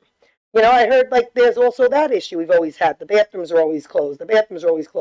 Okay, well, now the library? I mean, we have to do better at that. We really do have to do better. I'll follow up and get the information. And I just want to be sure about the printing piece too. The study hall pass piece, I do understand that is the practice, right? To have a pass to enter during study hall. But printing, I've witnessed students asking to print in the library for various reasons. This is the first I'm hearing that there was a turn away for a scholarship. And so I'll look into that. I don't know what this particular case. I'm not saying my cases are child was about. turned away. I'm just saying Yeah, I had heard that there were issues with printing. I heard from several students who told me they had to go to the public library. And I said to them, I didn't even, to be perfectly honest, I said, okay, well, I'm just going to go to the public library because it's easier for me. Okay. But for some parents, they work nights or they work later. Or to be perfectly honest, maybe they just don't have the extra $30 to waste on printing at the public library when they pay taxes. And we should be able to do something for these kids at our school library. We gotta, like, I believe in being fiscally responsible, but I also believe in we're supposed to be giving back to these kids. When we made this library, what exactly are we doing with it? I mean, I really want to know how many kids are in the library each day. I want to know how many times is it closed each day. I would love to do like a study going forward to see how much usage is the library getting. Are we allowing kids to print? If so, how many prints are going out each day? These are things we should have some ability. If we're saying we have, and I was told there's 4 or 5 staff members in the library. I don't know if that's true. That's what I was asking if we could have the next board meeting. How many staff members and what does it cost to run that library? Again, because for a library that might be closed often, I'd like to know what are we spending on the library, staffing wise. We'll get the information for you. Thank you. I appreciate it. Thank you. Wheelchair basketball. I have myself and Miss T. Lorenzo. I'm sure more want to speak to it, but at OBMS we have a student that is wheelchair bound, and she plays basketball for a travel team. So she herself brought this initiative to ConnectWatt at OBMS. She wanted her peers to know what it's like to play basketball in a wheelchair. So she brought in some of the handicapped wheelchairs for sports because they're different than the other wheelchairs that she uses on a daily. And the kids were amazing. They tried it out. Some were saying how difficult it was and how amazing it is that she can do this. And it was just such a great initiative for her to bring in and for us to be a part of and witness it. It was great. Yeah, I absolutely agree. It was incredible, and this young girl who brought this in is such an incredible example of just becoming something. Using what happened for other people and to move past that. I mean, she told us about her story. She allowed students to ask her questions. She was such an example that for everybody, and it was incredible. So much to be proud of. And I don't know how she does it. My son is at OBMS, and he tried it, and it was impossible to play. He himself was amazed that she can do this, and it's really so special and incredible. And I actually would love to advocate. And I don't know if she wants to do this, but I would love to bring that to all the schools. Oh yeah, no. Yeah, even the high school. I know it was something where they borrowed they called them, I think, sport wheelchairs that they bring. They donated them. Her coach, I think, donated them for 2 days. Special wheelchairs where the wheels are angled in a certain way, because a regular wheelchair you would topple over. You can't go around that fast in them. So these were special wheelchairs that they brought in, and I don't know if this is something that they can bring to the other buildings, if she would be willing to do it. I mean, it's wonderful to see our own students put something out there and to be a part of this community and this district in that way, to bring their own experience to their peers. She's a young kid. There's so much to be proud of. So thank you to her family. Thank you to the school for allowing that and for inviting us to see it. It was a very, very special moment. So I was fortunate enough to be there as well. She's an incredible young lady. I've known her for a few years. I've seen her and her family. She's, like I said, she does such an incredible job bringing things like this and making people feel included. She had stated that it was strength, determination, skills, and perseverance that it took to navigate the wheelchair, and that it was great for other students to get that, because most kids don't get a chance to experience what it feels like, and she wanted them to understand what it's like to move and to compete in one. And I think it would be great to introduce the integrating sports with the wheelchairs into the school's PE classes if possible. I think it's inclusive, especially if we have other students that are in wheelchairs in the future. But either way, I also think it helps students see what a child who is in a wheelchair, how hard it is and how much skill level it takes to be able to compete like that. Incredible. She has an incredibly positive personality and outlook on life. She is an incredible role model. And thank you for inviting us. Thank you for being there. And again, I wish her all the best as she competes. Federal Education Department, Ms. DiLorenzo. So recently, we've seen with our new administration under President Trump that he got rid of was in the process of, I'm not sure exactly where it is in the process, the Federal Department of Education, which brings more local control to us, which is what we are here for, to really figure out what we are doing with our community.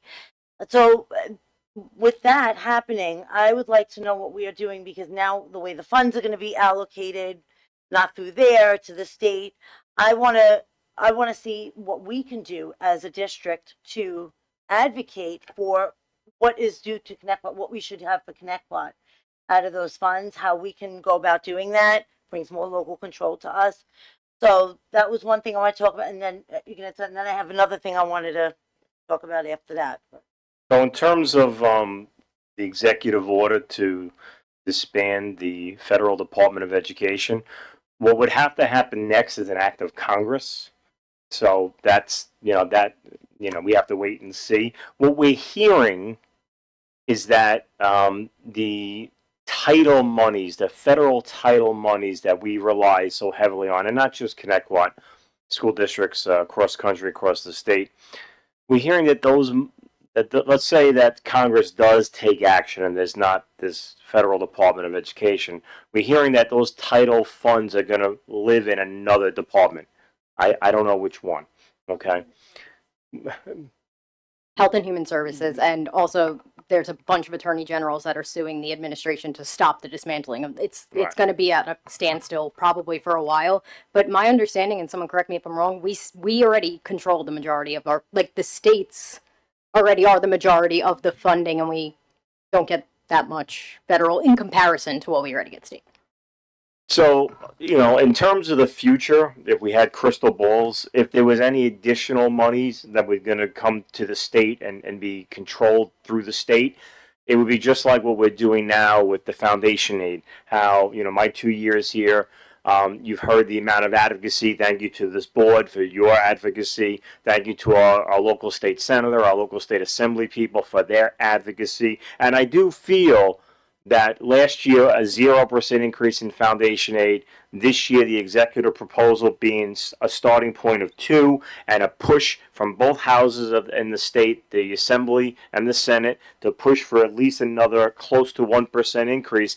I do believe that these advocacy efforts in school districts like ConnectWatt have made a difference. So certainly, if there's any kind of future shift of federal money that goes to the state, we are already in the process of really having a very strong advocacy effort, and it's a partnership. It's the board, it's the superintendent, it's all our various associations because they have advocacy as well, and it's these great partnerships that we have with our local elected officials and even other organizations. One of the things that I've been talking about is the concern about the existing mandate to shift to electric buses. We talked about how we're all about the environment and going green, and we're apolitical, but we talked about how unrealistic the mandate timeline is, and so that's something that we're pushing for. I just met, I think it was last week, with a room full of firefighters and the Islip area fire chiefs, to say, hey, listen,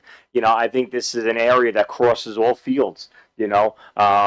Certainly from their perspective, if there's a fire with an electric bus, how do you put it out? It's very, very challenging, whether it's an electric car, electric bus. And so, we have a joint concern, and so you create partnerships in that advocacy. I feel like we're in a very good place with advocacy, and so if any money is going to get shifted, I think we have a good foundation to build upon.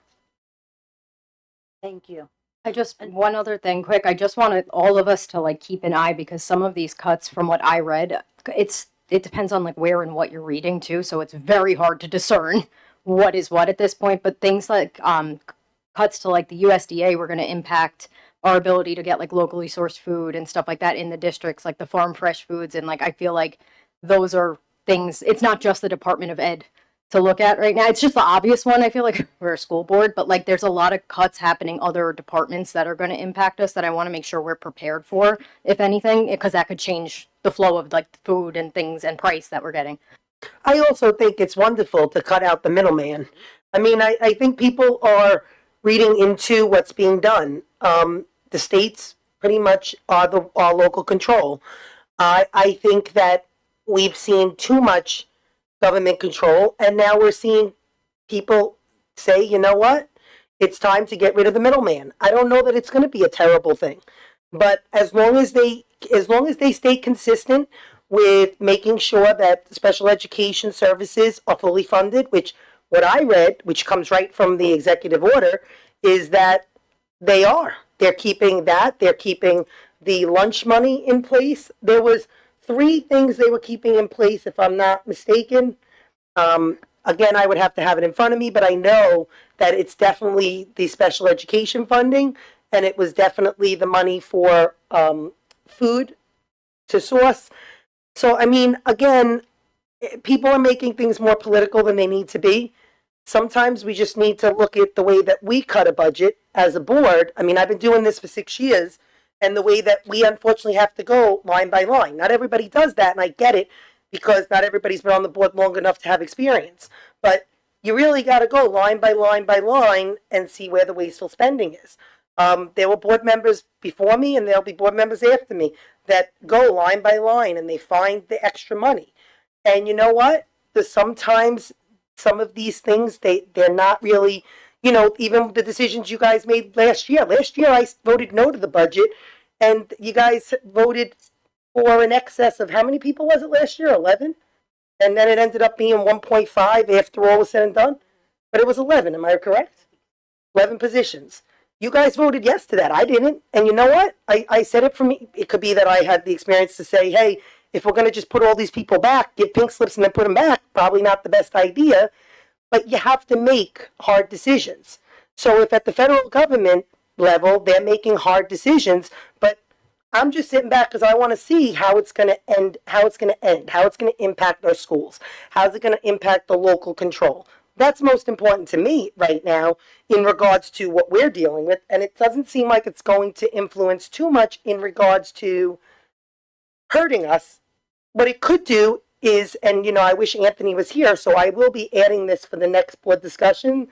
Ari, if you could put that on, because I want to go back over the policies, because I want to know how many districts changed their policies back, because I was told that we're one of the only districts that added in words and added in language and added in verbiage that no other district did. What are we doing?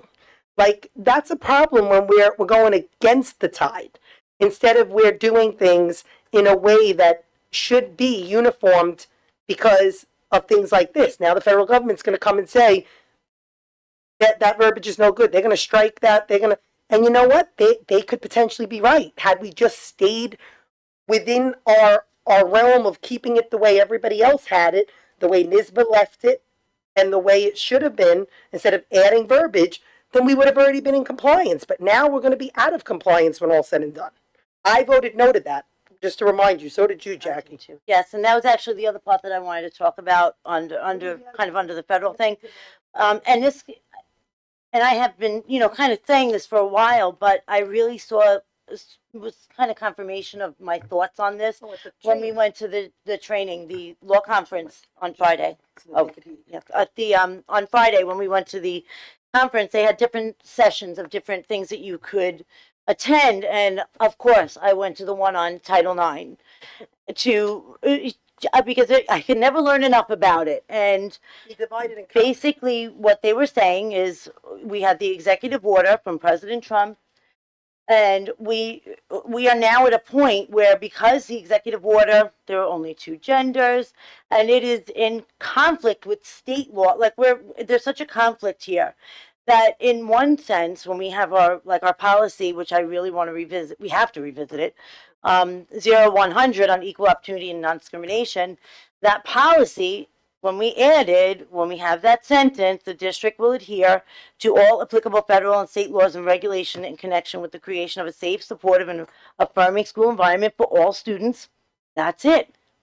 This board, not me, and I don't think you did that either, added including transgender and gender expansive students.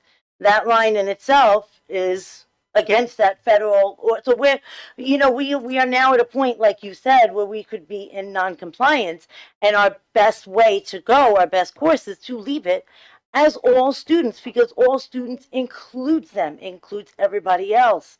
And we really have to go back to that. So I am once again advocating, and I know we have to have a policy committee meeting, to remove that ending of the sentence, because that could now put us in conflict with what's coming down from the federal, until things are fully sorted out, because there are things happening all over the place. And I said it back then, that I didn't want to change it. We had a new administration coming. We also had the passing of Proposition 1, which was directly tied into it. Melissa, you were sitting there with me, so you heard all of this. When they talked about, they talked about Proposition 1. I just heard it where they completely said that different was, than you, though, apparently. But you were sitting right behind me, and you saw there was that slide all on Proposition 1, how that directly ties into this as well, the changing of Article 1, Section 11, I believe it is, of the New York State Constitution, where they changed the protected classes. That ties into this, and that goes against what's happening at the federal. So this is really something we need to look into, and I'm looking forward to revisiting this policy and hearing Anthony at the next meeting, because, asking him about this, what the recommendations, because if other districts are going with all students, I still don't understand why we went against that, especially when all covers everyone. And now with that extra sentence, we are really risking non-compliance on the federal level. So I'm hoping to, change that. I know we need a majority. So we'll see where we go, and I'm looking forward to the next policy committee meeting, which I hope is happening soon.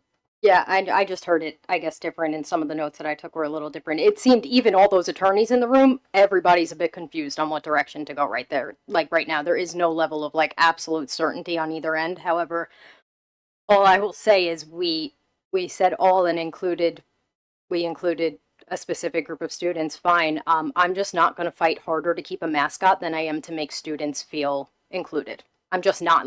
I just refuse to sit here and throw it away as if they just don't matter and their feelings aren't valid about it.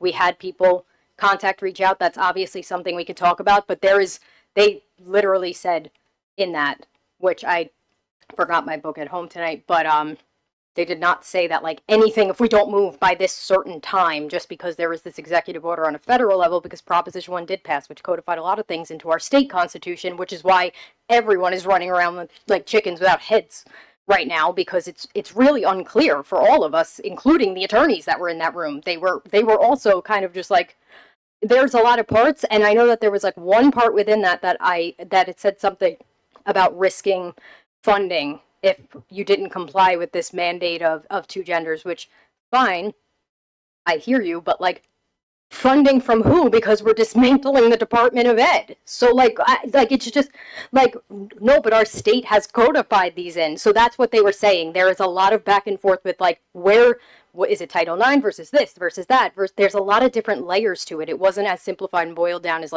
President Trump signs an executive order that there's 2 genders, change the policy. So it's not even, it's a lot right now, and it's new.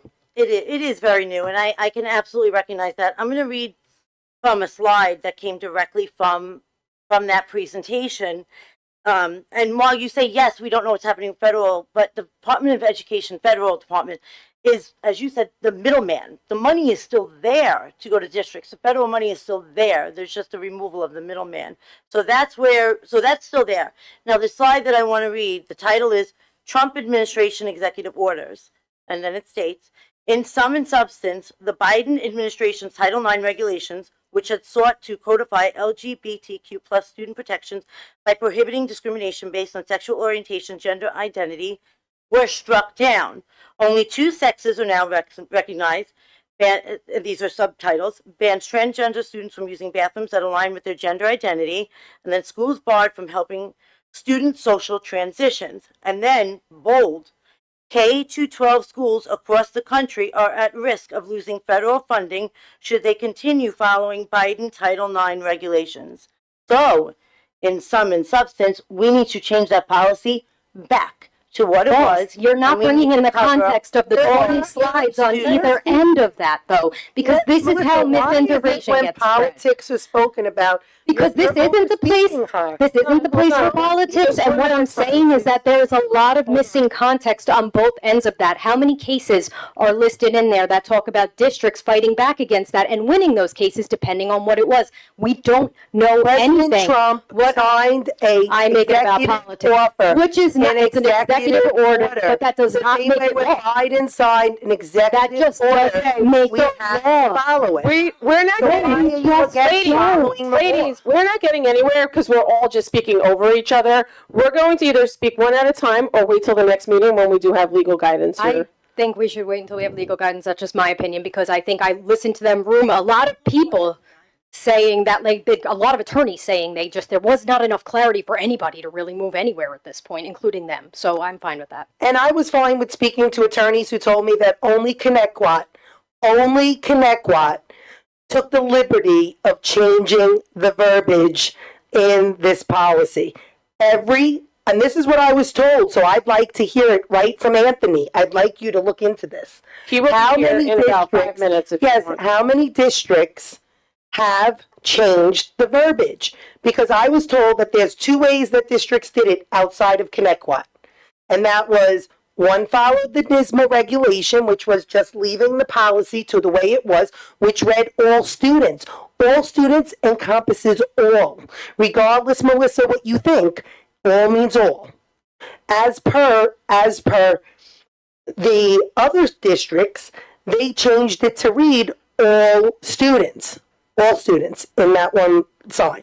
By us saying that it encompasses this many, this student, that student, this student, do you remember we received an email from a community resident that said, how come special education students weren't put there?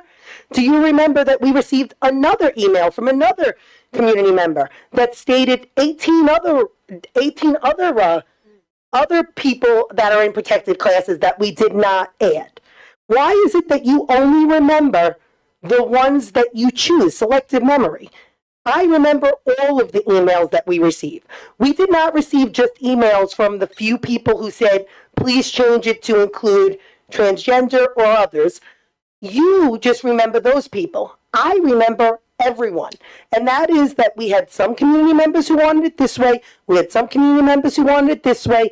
And to be perfectly honest, I said we should just follow the law. And the law and NISMA should have been the way that we followed it. By doing what you guys did, we could lose federal funding because you are not following the executive order, because politics are standing in your way instead of it being about following the law. So regardless who the president is, I follow the law. If it's President Biden, I follow the law under him. When it was President Trump, I followed the law under him. This is much like masking. I was not for masking. I told everyone, and everyone knew where I stood on that. And you want to know something? I still stand by that. But guess what? I still followed the mandate. I still followed the law because I had to. So we need to just follow the law and stop allowing it to make you emotionally charged, because you're getting all emotional, jumping on Jackie, rolling your eyes. 7 minutes. You're rolling your eyes. You're jumping on Jackie. Over. Here's what I will say. Can I just go? Here's Because what it's been I will on, say. and I just want to reflect that. I will let I you- don't like words being put in my mouth. I do remember all of the emails, and I believe I said, go ahead and add all 18 then. I don't care if they want to feel protected. I want them to feel protected in this school. Like, add all 20. And I'm not the one who said it was one person here advocating for everything. Now one email matters. We have to pick a side. I just said I would like to wait for legal to tell us which direction, because an executive order does not just equal law. If an executive order equaled law, the Department of Ed would be completely done right now. There's a process for these things. I said, let's wait for legal to get here, and tell us, but like, I don't appreciate you saying I only remember one, because I do recall saying, then add them all. Okay, That hold doesn't on, even hold on. I'm next. Can I just make a suggestion? We have legal on their way. He will be here in about 4 minutes per his text to me. So we're gonna move on, and then when he gets here, we could circle back. How about That's that? fine. That works for me. Thank Fine. you. Digital wellness, Miss DiLorenzo. I had done, which I think, Jackie, you were on it, and Marisol, you were on it too. The, it was excellent. the NISPA, it was a webinar, 60 Days of Disconnect, the impact of social media on our youth, was a webinar.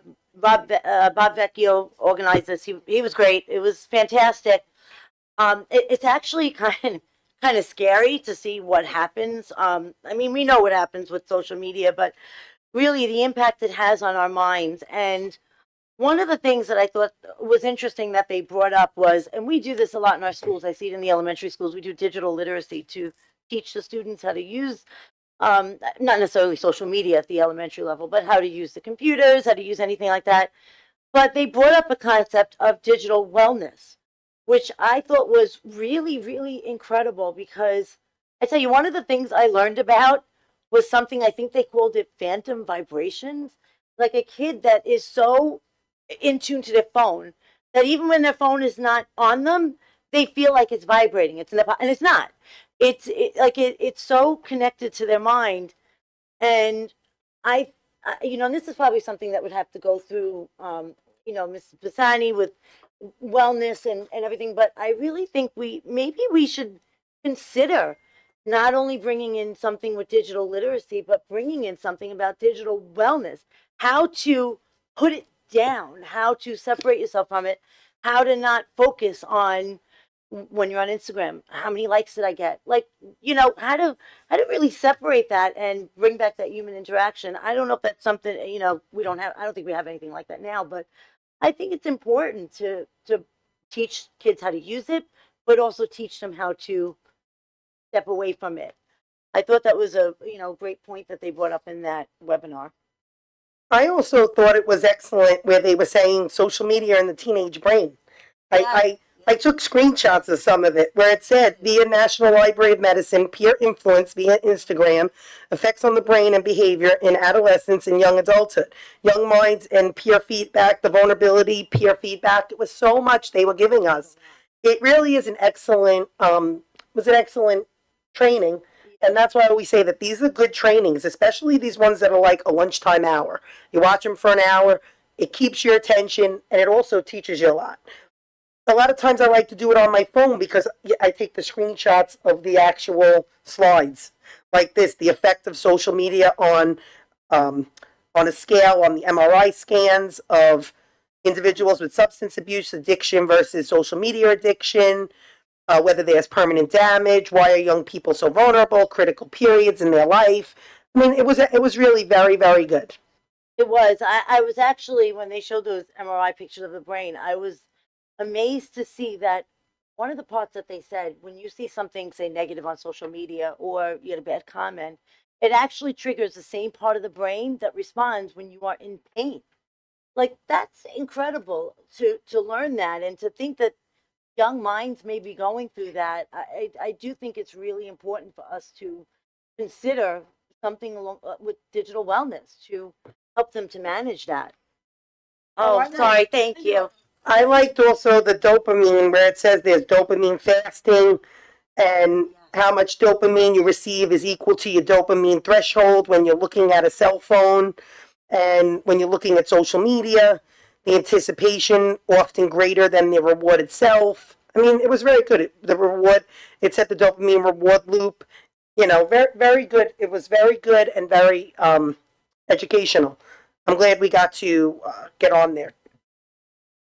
Thank you. If I may, I'm sorry, Mrs. Mountain. Ms. Poppy. So a few years ago, we did have a series of parent workshops that were co-hosted by our IT department and student services, right? And I think that we had some trouble with the timing and gathering a large audience, but there was a series, and I know The one that I attended was hosted by the Suffolk County Police Department, right? And some of that presentation had to do with responsibility on social platforms and some of the concerns, community-wide concerns that have arisen from social platforms and how we can educate our students about safe use and safe guidelines. And so I can ask Mrs. Pisani to kind of revisit those presentations and maybe replicating them at a different time of day would be helpful for the community. That would be great. I also have to tell you that I went to Sycamore during the week that they were doing those other presentations when Justin Fernandez, Suffolk County Police, came in. He's incredible. He's incredible with our students. Thank you so much to the Suffolk Police.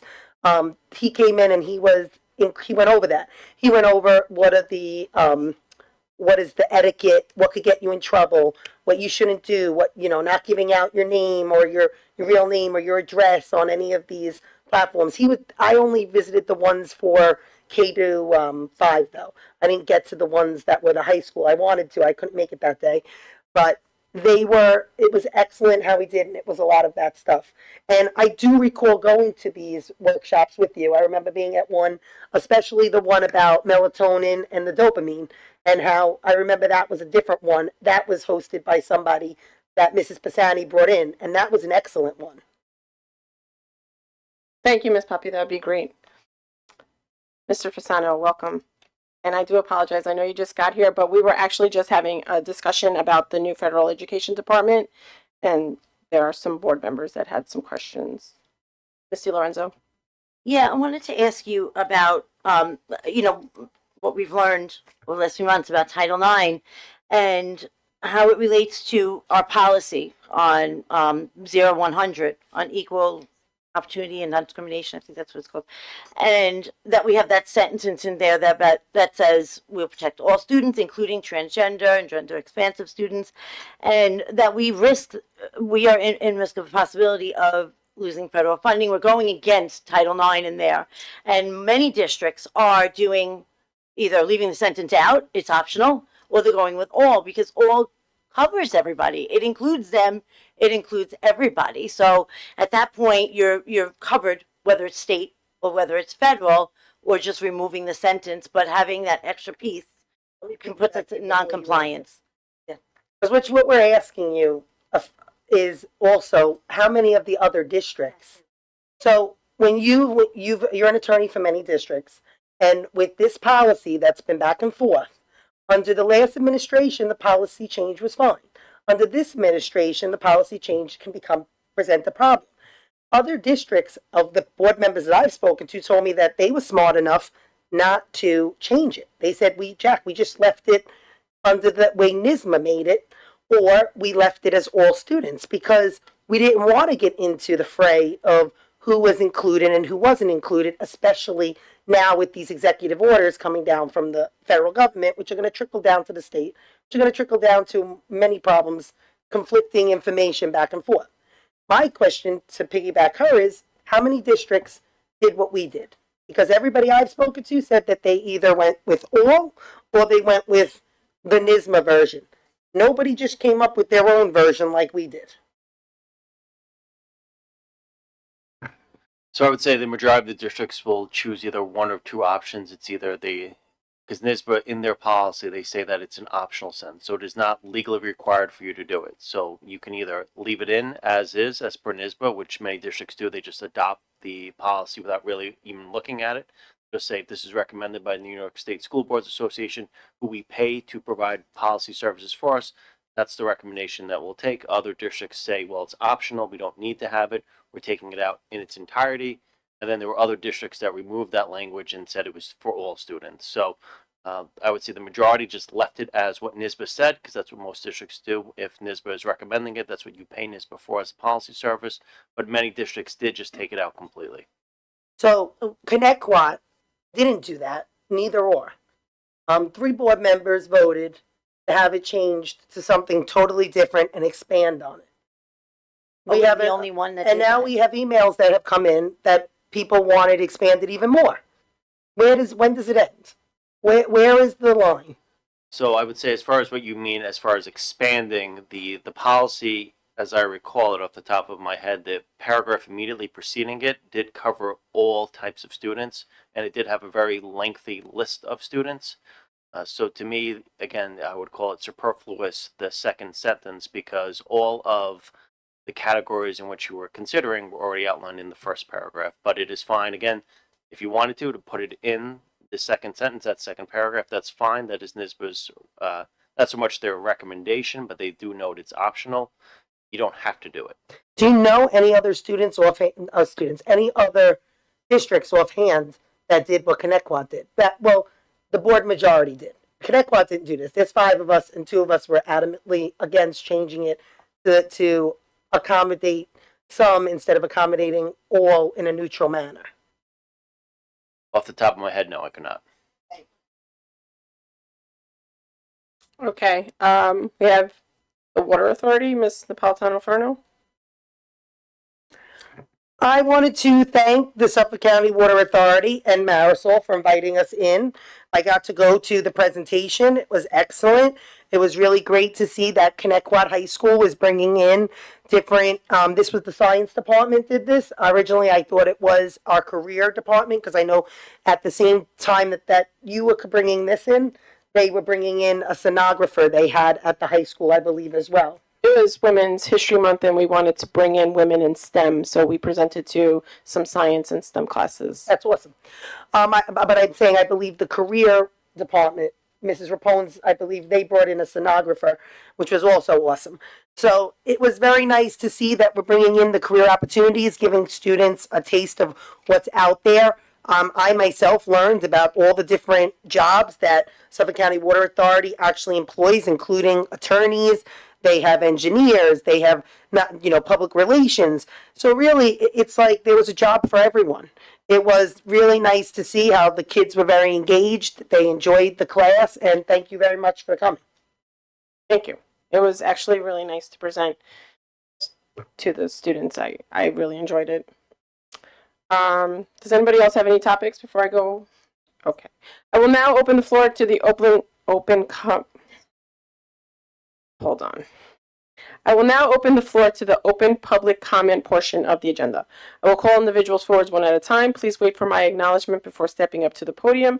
You should have received a number card from security on your way in. If you have not, please see a security guard in the back of the room.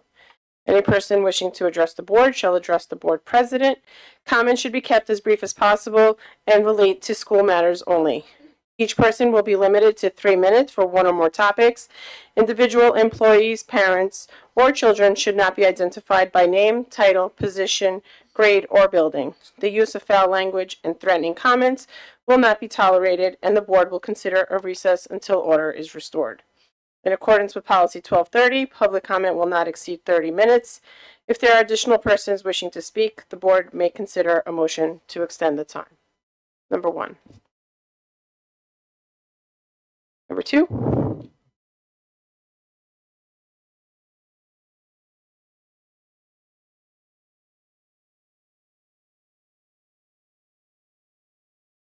Good evening. A couple questions. I would like to know if the scholarship scanning into the library is a way to be able to see the usage of the library, since kids do use it to go into the cafeteria and other places, if that's something that can be utilized. Just figured we have that. Why not use it to find out when it's being used?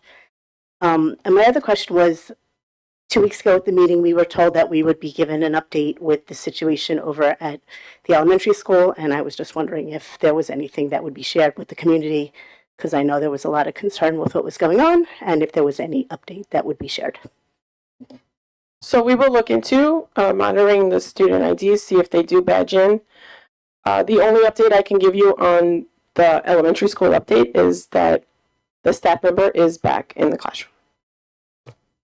Number 3.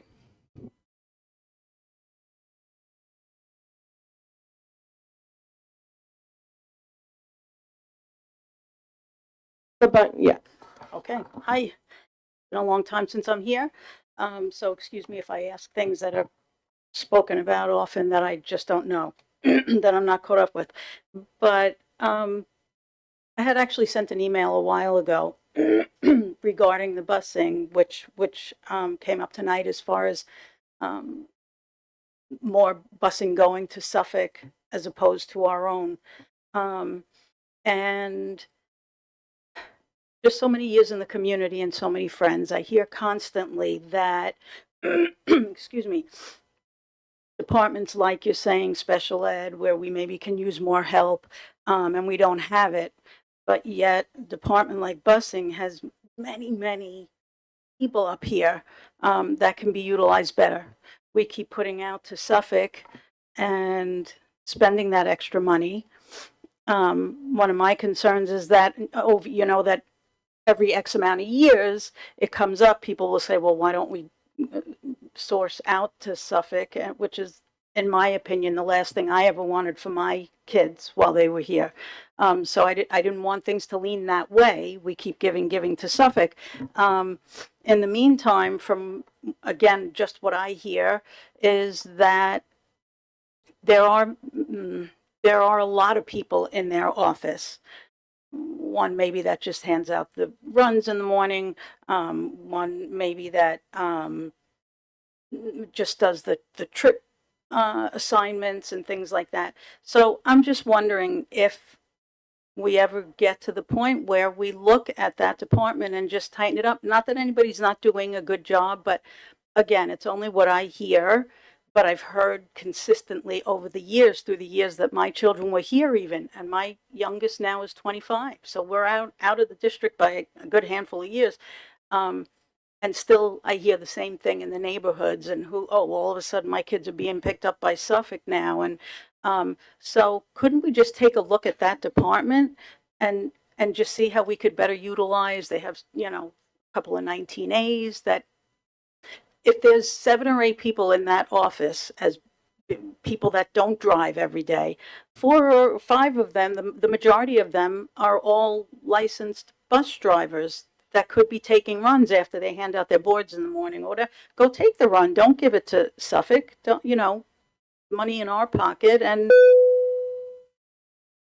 Just press the button on the right again.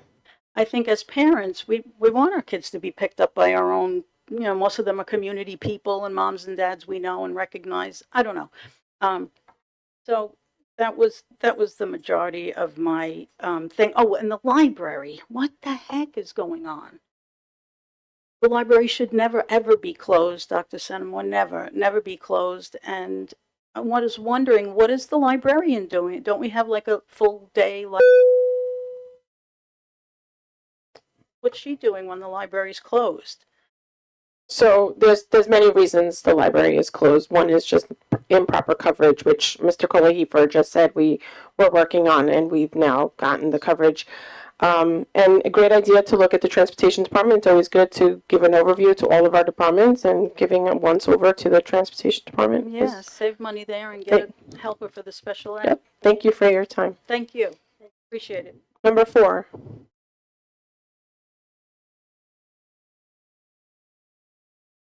Hi. So just talking about the library, as someone who goes to the library daily instead of the cafeteria, there is kind of a discrepancy with people going in and out, so that definitely is noticed. But as someone who's coming back from BOCES and has technically a lunch, I have no issues. But everyone else who comes in a little later with food, not with food, from study hall does.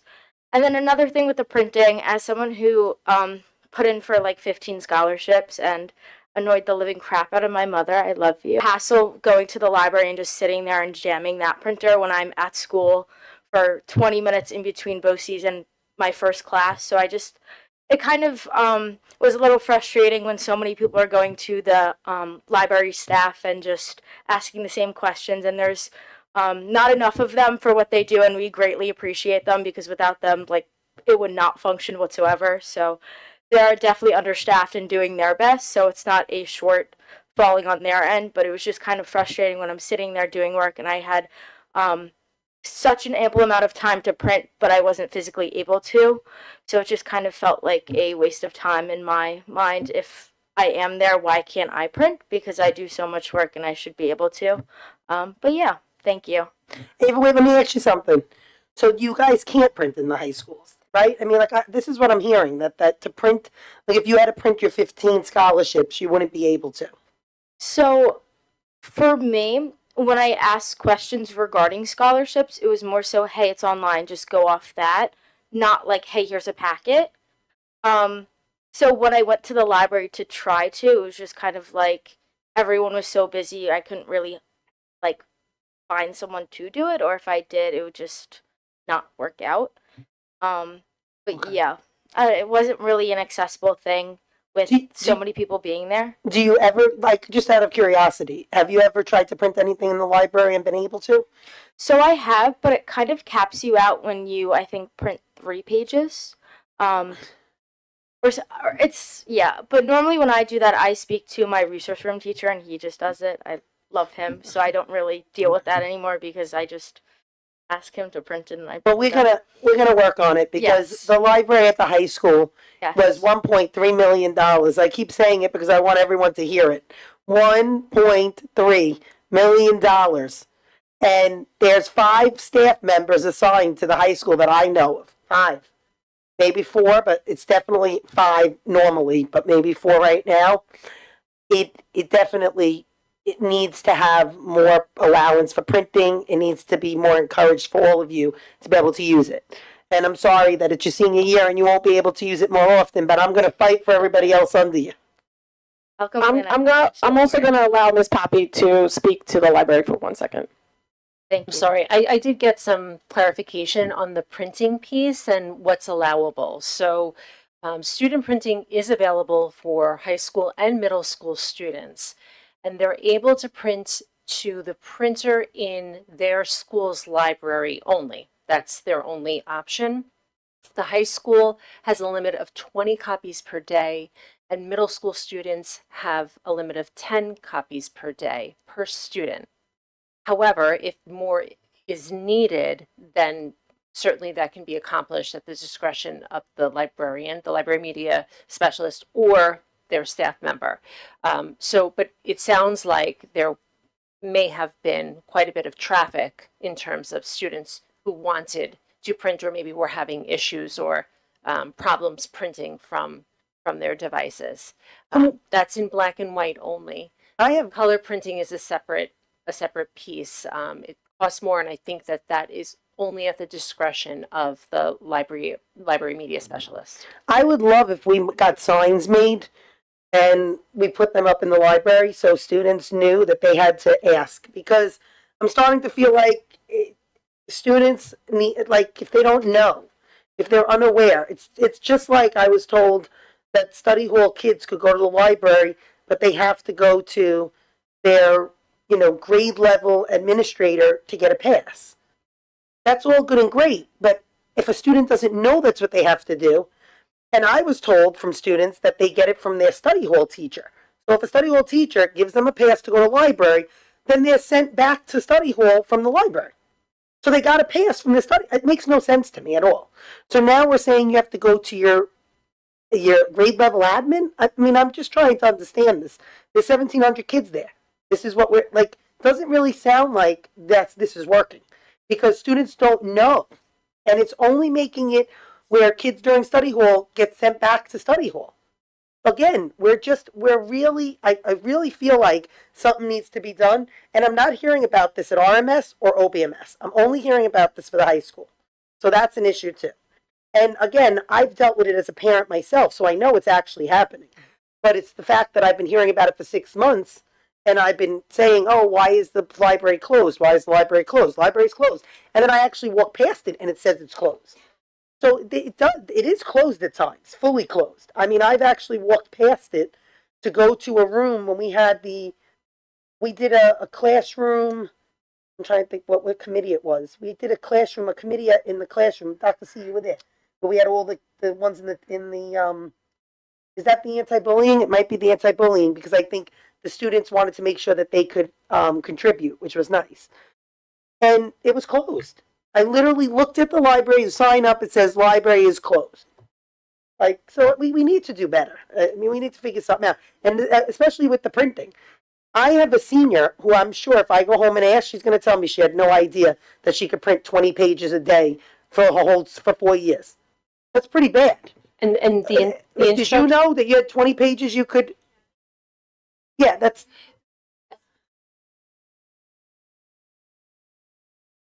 what I'm saying. I think that students are not aware. We need to be more transparent. If that means we put up a sign on the wall that says, students, please ask your librarian, you are entitled to 20 pages a day. You know, like, Well, thank you very much for sharing your experiences, and we will work with the high school administration to try to rectify all these issues and try to let everybody know the use of the library. All right. Can I call for a motion and a second for the Board of Education to move into executive session in accordance with open meetings law to seek legal advice from counsel? Motion. Second. All in favor? I have a good night, everybody. We're going into executive and we are not coming back out for a vote. So have a good night, everybody. Thank you for coming.